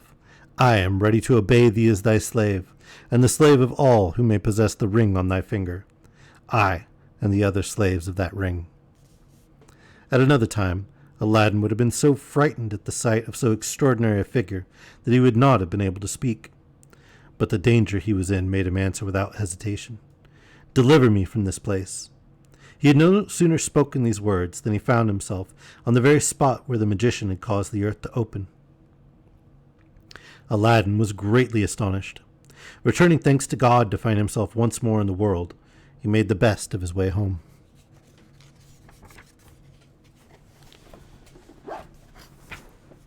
When he got within his mother's door, the joy to see her in his weakness for want of substance for 3 days made him faint, and he remained for a long time as though dead.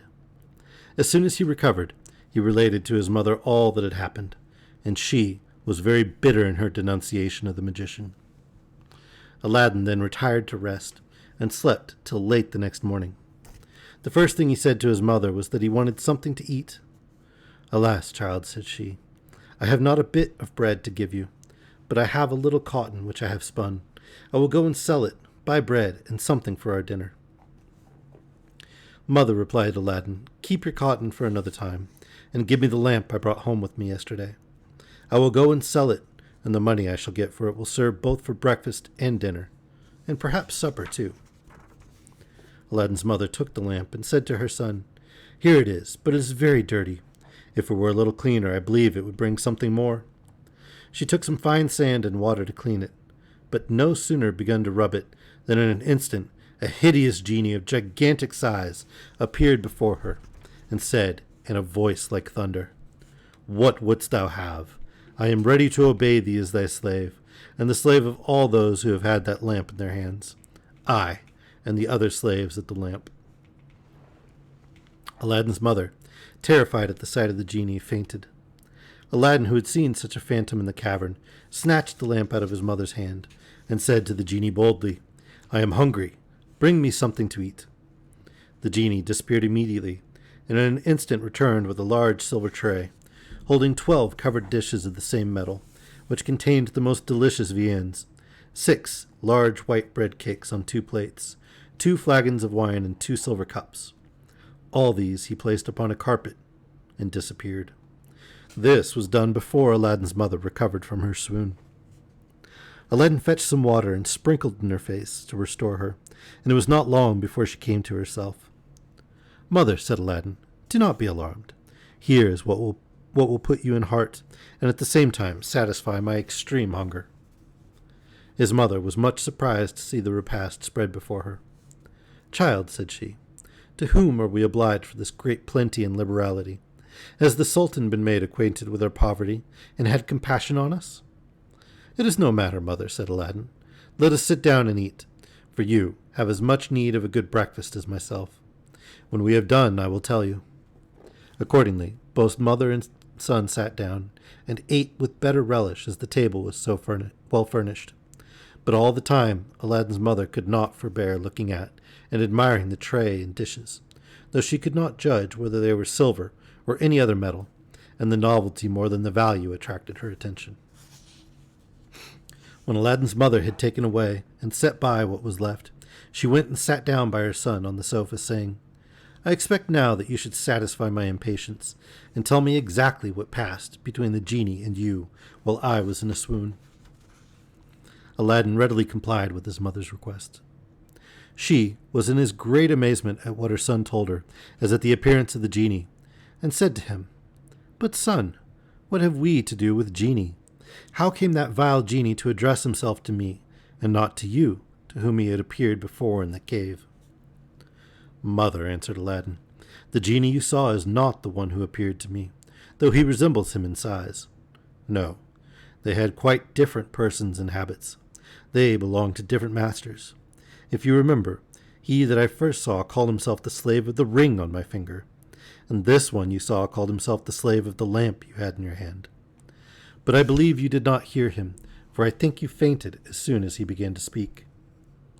"What?" cried the mother. "Was your lamp then the occasion of the genie's addressing himself rather to me than to you?"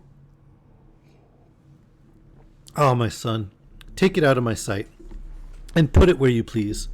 I had rather you would sell it than run the hazard of being frightened to death again by touching it. And if you would take my advice, you would part also with the ring, and not have anything to do with genie, who, as our prophet has told us, are only devils." "With your leave, mother," replied Aladdin, "I shall now take care how I sell a lamp, which may be so serviceable both to you and me. That false and wicked magician would not have undertaken so tedious a journey if he had not known the value of this wonderful lamp. And since chance has given it to us, let us make a profitable use of it, without making any great show and exciting the envy and jealousy of our neighbors. However, since the genie frightened you so much, I will take it out of your sight and put it where I may find it when I want it. The ring I cannot resolve to part with, but without that, you would never have seen me again. And though I'm alive now, perhaps if it were gone, I might not be alive some moments hence. Therefore, I hope you will give me leave to keep it, and to wear it always on my finger." She replied that he might do what he pleased, but for her part, she would have nothing to do with genie, and never say anything more about them. By the next night they had eaten all the provisions the genie had brought. The following day Aladdin, who could not bear the thoughts of hunger, put one of the silver dishes under his vest, and went out early to sell it. He addressed himself to a peddler whom he met in the streets, and pulling out the plate, asked him if he would buy it. The cunning fellow took the dish, examined it, and as soon as he found out it was good silver, asked Aladdin at how much he valued it. Aladdin, who knew not its value, and never had been used to such traffic, told him he would trust to his judgment and honor. The peddler was somewhat confounded at this plain dealing.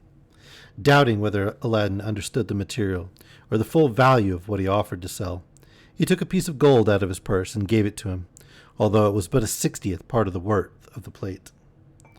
Aladdin, taking the money very eagerly, retired with so much haste that the man, not content with the exorbitance of his profit, was vexed that he had been so liberal. He was going to run after the boy to endeavor to get some change out of the piece of gold, but Aladdin had run so fast and had got so far that it would have been impossible for him to overtake him. Before Aladdin went home, he called at a baker's, bought some cakes of bread, changed his money, and on his return gave the rest to his mother, who went and purchased provisions enough to last them some time. After this manner they lived, till Aladdin had sold the 12 dishes singly, as necessity pressed, to the peddler for the same amount of money. The man, after the first transaction, durst not offer him less, for fear of losing so good a bargain. When he had sold the last dish, he had recourse to the tray, which weighed 10 times as much as the dishes, and would have carried it to his old purchaser, except that it was too large and cumbersome. Therefore he was obliged to bring him home to his mother's, where after the tray had been weighed and examined, he laid down 10 pieces of gold, with which Aladdin was very well satisfied. When all the money was spent, Aladdin had recourse again to the lamp. He took it in his hand and rubbed it. Immediately the genie appeared and repeated the same words that he had used before. "I am hungry," said Aladdin. "Bring me something to eat." The genie disappeared, and presently returned with a tray, the same number of covered dishes as before, set them down, and vanished. As soon as Aladdin found that their provisions were expended, he took one of the dishes and went to look for his merchant. As he was passing by a goldsmith's shop, the goldsmith saw him, called to him, and said, "My lad, I imagine that you carry something which you wish to sell to that fellow with whom I see you speak. But perhaps you do not know that he is the greatest rogue in the city.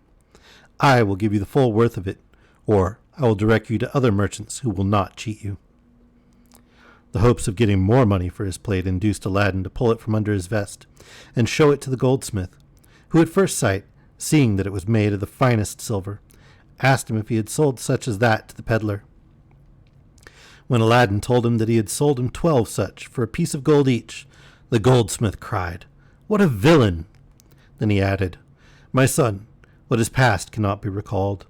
By showing you the value of this plate, which is of the finest silver we use in our shops, I will let you see how much the rogue has cheated you." The goldsmith took a pair of scales, weighed the dish, and after he had mentioned how much an ounce of fine silver cost, assured him that his plate would fetch by weight 60 pieces of gold, which he offered to pay down immediately. Aladdin thanked him for his fair dealing, and sold him all his dishes in the tray, and had as much for them as the weight came to. Though Aladdin and his mother had an inexhaustible treasure in their lamp, and might have had whatever they wished for, yet they lived with the same frugality as before, and it may easily be supposed that the money for which Aladdin had sold the dishes and tray was sufficient to maintain them for some time. During this interval, Aladdin frequented the shops of the principal merchants, where they sold cloth of gold and silver, linens, silk stuffs, and jewelry, and oftentimes joining in their conversations, acquired a knowledge of the world. By his acquaintance among the jewelers, he came to know that the fruits which he had gathered when he took the lamp were, instead of colored glass, stones of an inestimable value. But he had the prudence not to mention this to anyone, not even to his mother. One day, as Aladdin was walking about the town, he heard an order proclaimed, commanding the people to shut up their shops and houses, and keep within doors, while the Princess Budir al-Budur, the Sultan's daughter, went to the baths and returned. This proclamation inspired Aladdin with curiosity to see the princess's face.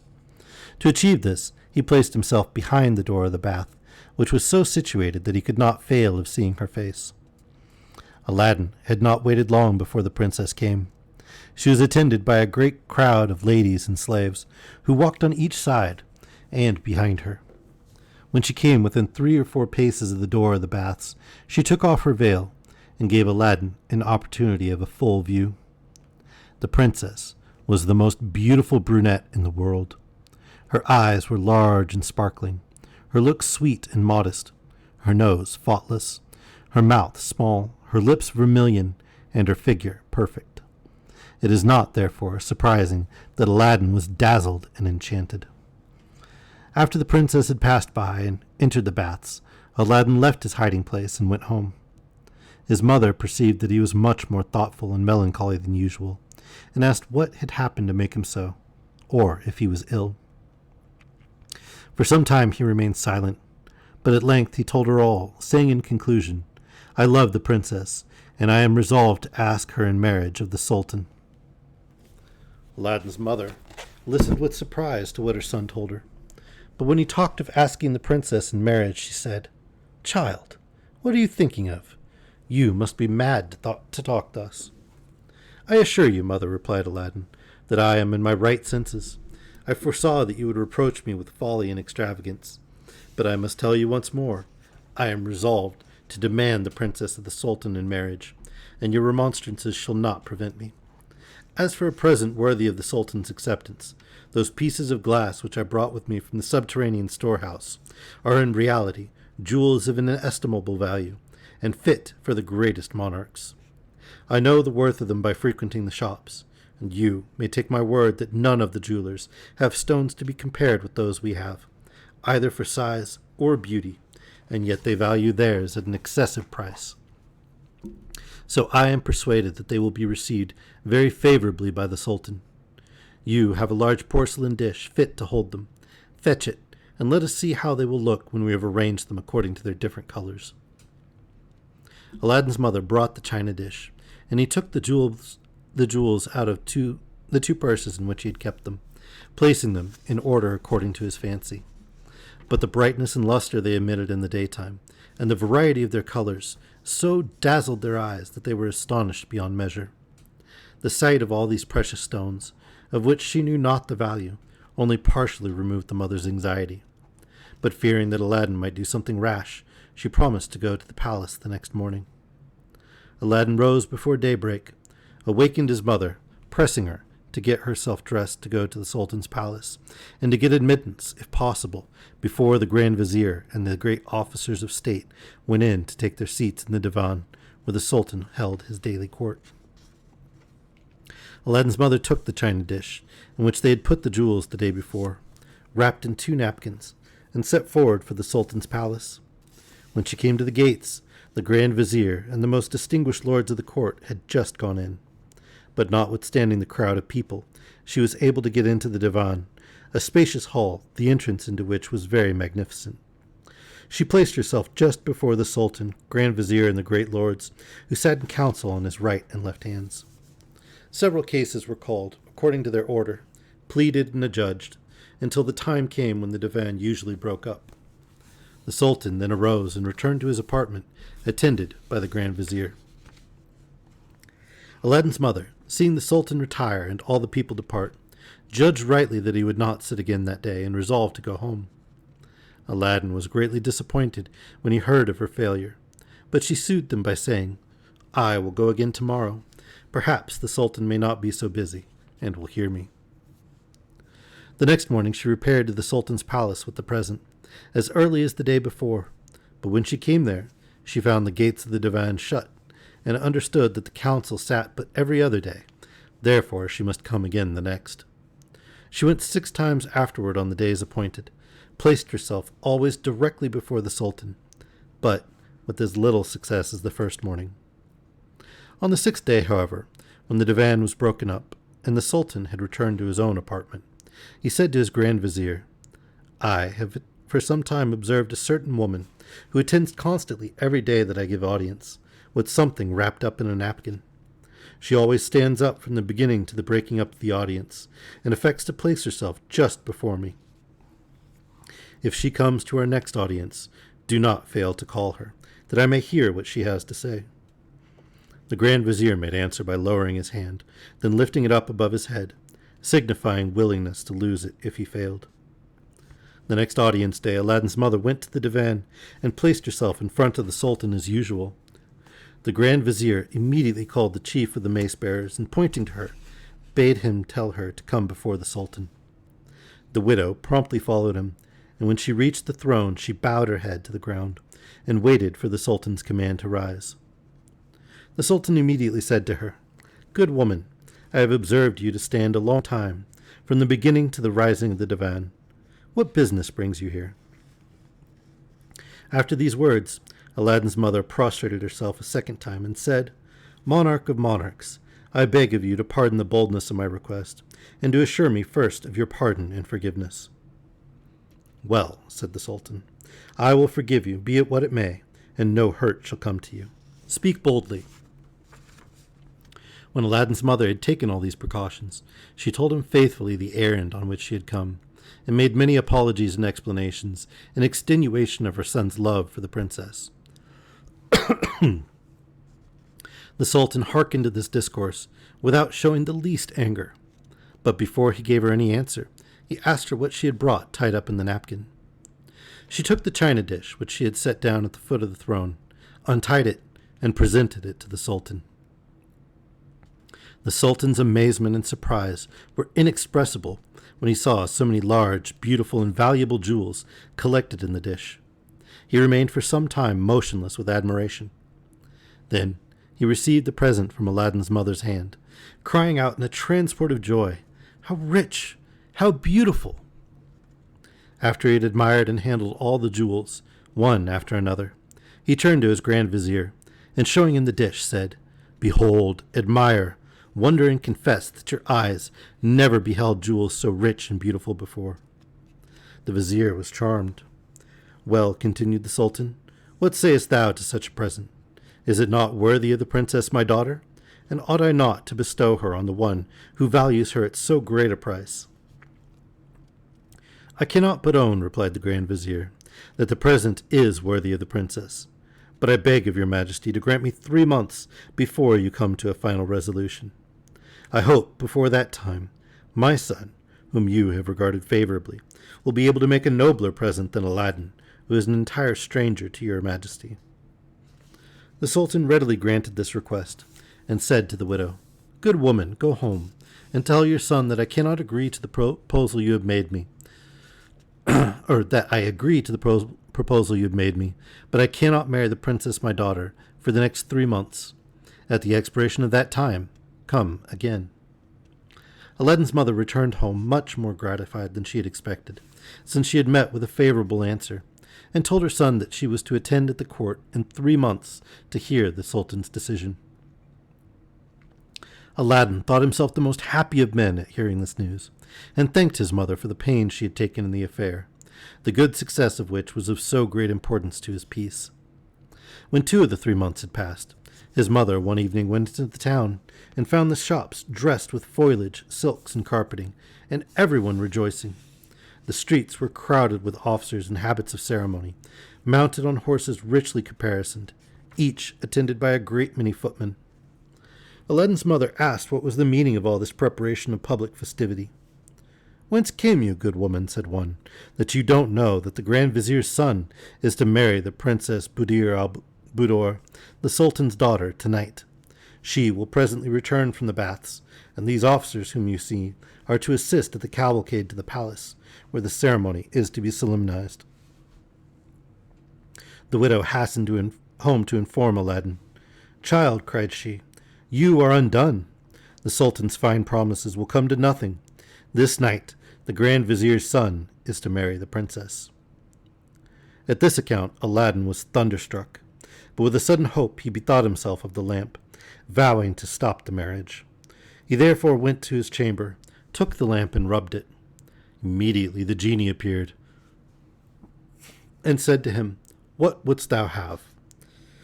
"Hear me," said Aladdin. "Thou hast hitherto served me well, but now I entrust to thee a matter of great importance. The Sultan's daughter, who was to have been mine, is tonight to wed the son of the Grand Vizier. It shall not be.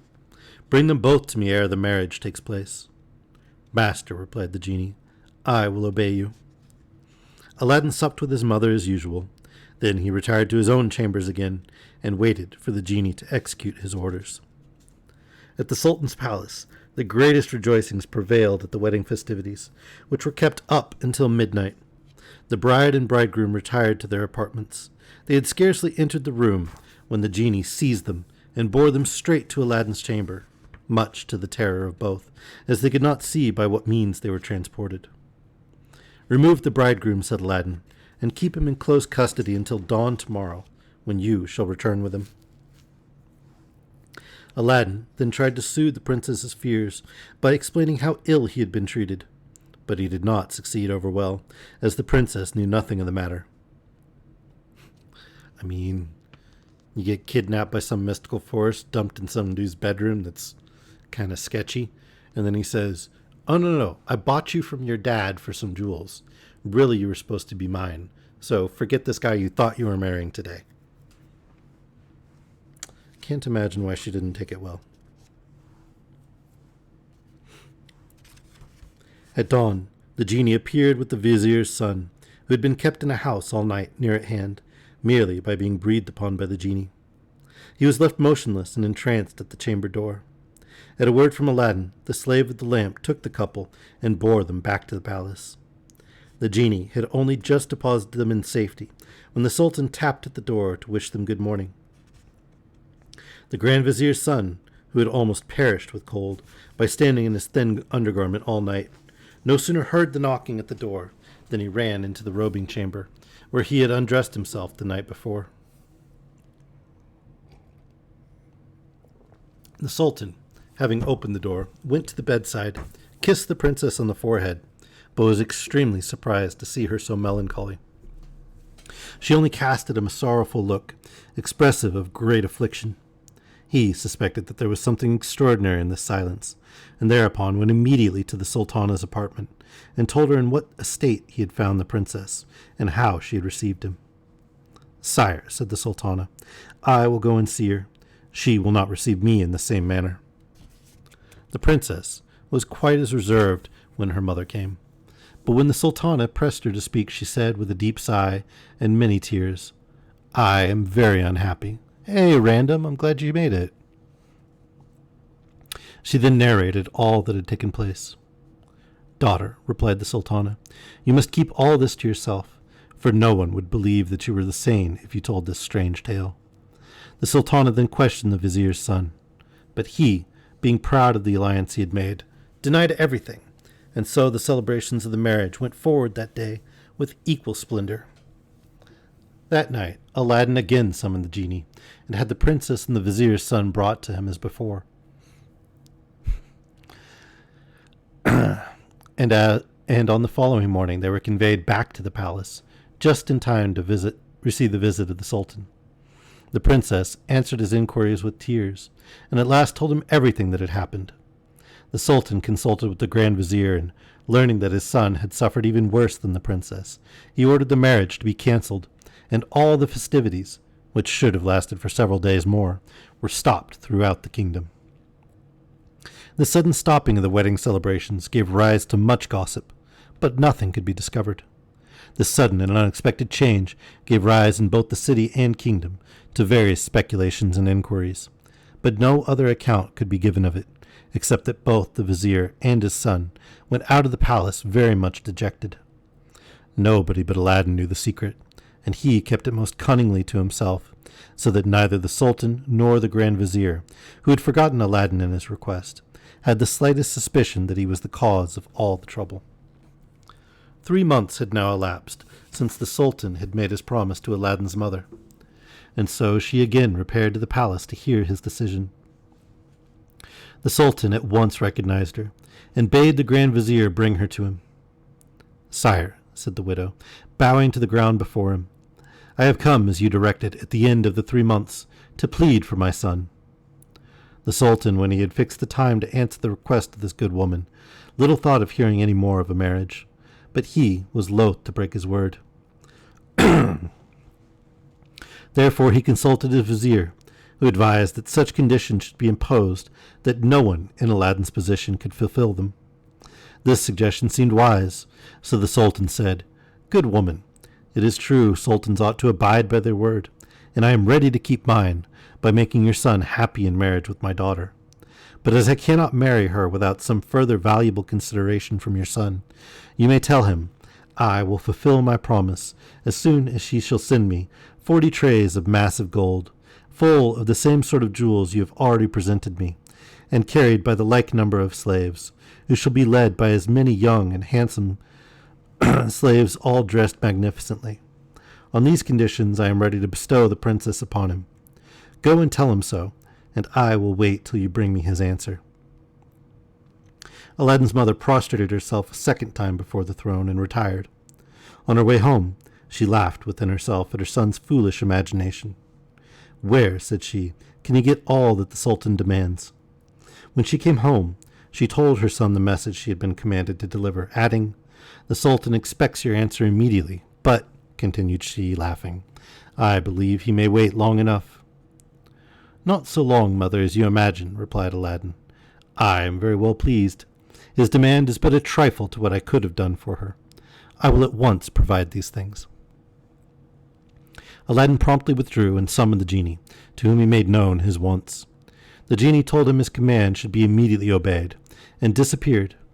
In a very short time the genie returned with 40 slaves, each bearing on his head a heavy tray of pure gold, full of pearls, diamonds, rubies, emeralds, and every sort of precious stone, all larger and more beautiful than those presented to the Sultan. "Mother," said Aladdin, "let us lose no time. Before the Sultan and the divan rise, I would have you return to the palace with this present as the dowry demanded for the princess, that he may judge by my diligence and exactness of the ardent and sincere desire I have to procure myself the honor of this alliance."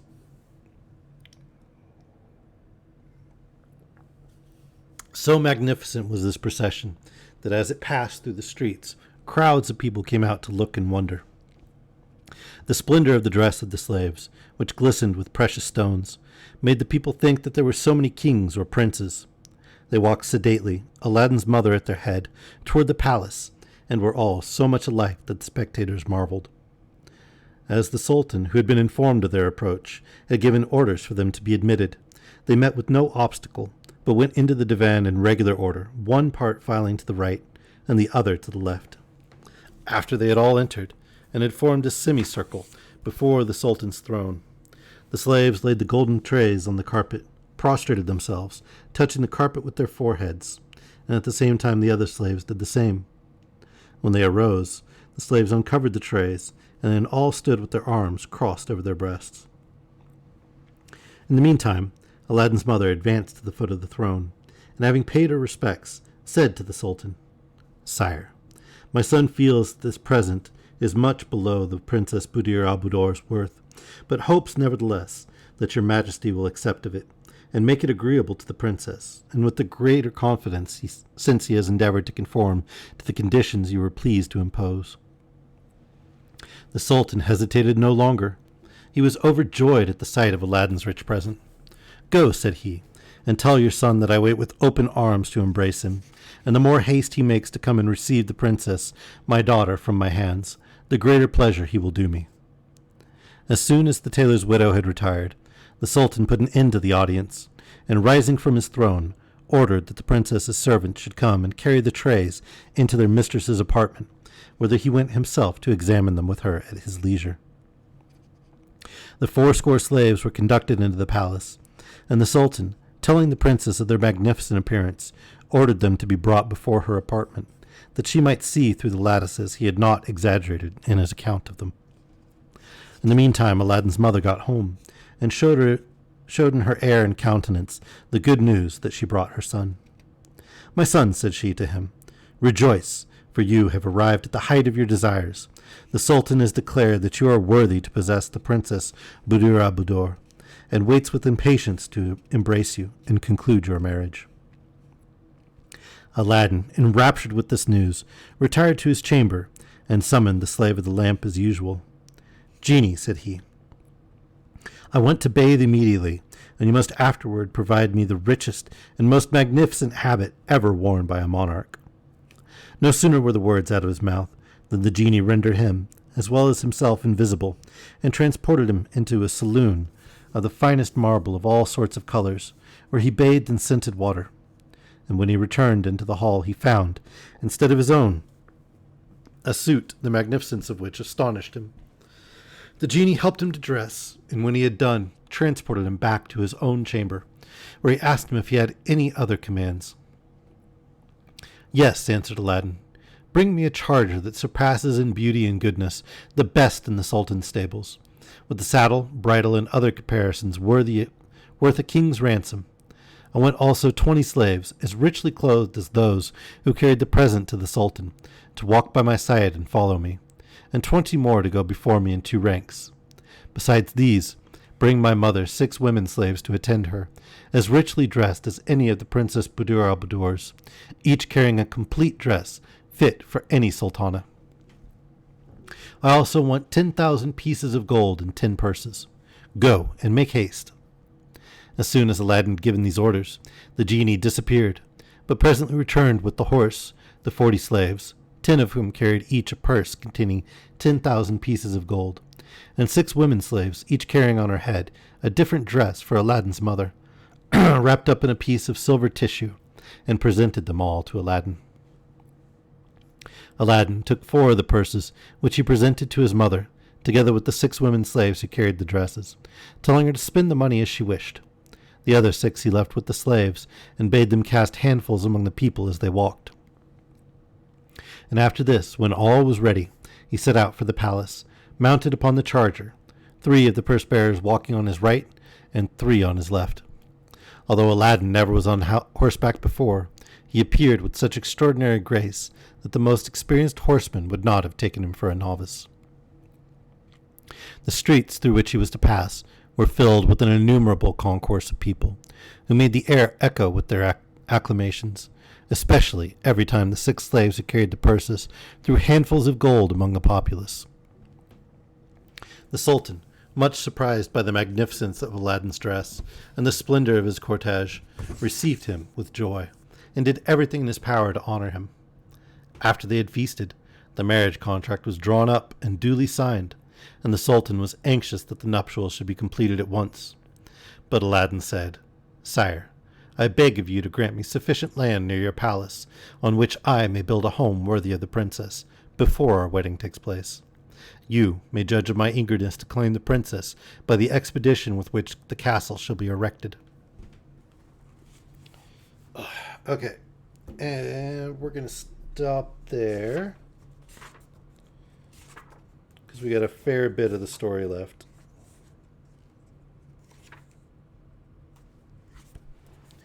And my throat is really scratchy. Made it longer this time, though. 2 hours, 15 minutes. It's not too bad, right?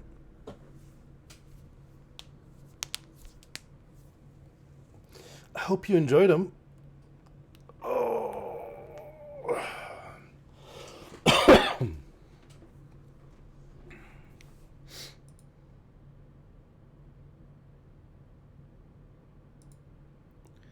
Let's go raid Alex and say hi to him.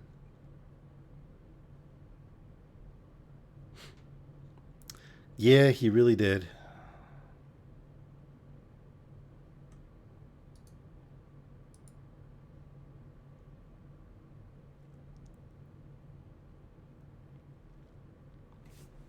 Really, really did. No lie. Just waiting for the pre-rolls to finish on Alex's stream.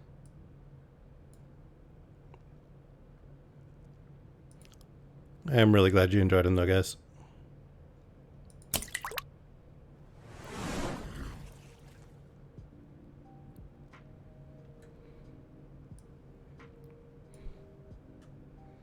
All right. Let's go say hi to Alex.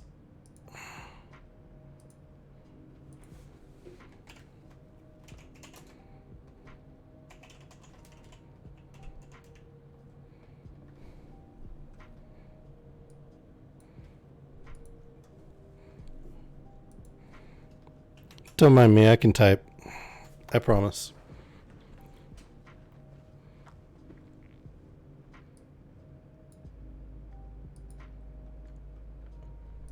All right, let's go. And I will see all of you hopefully tomorrow for the subscriber stream and Friday for more Frankenstein.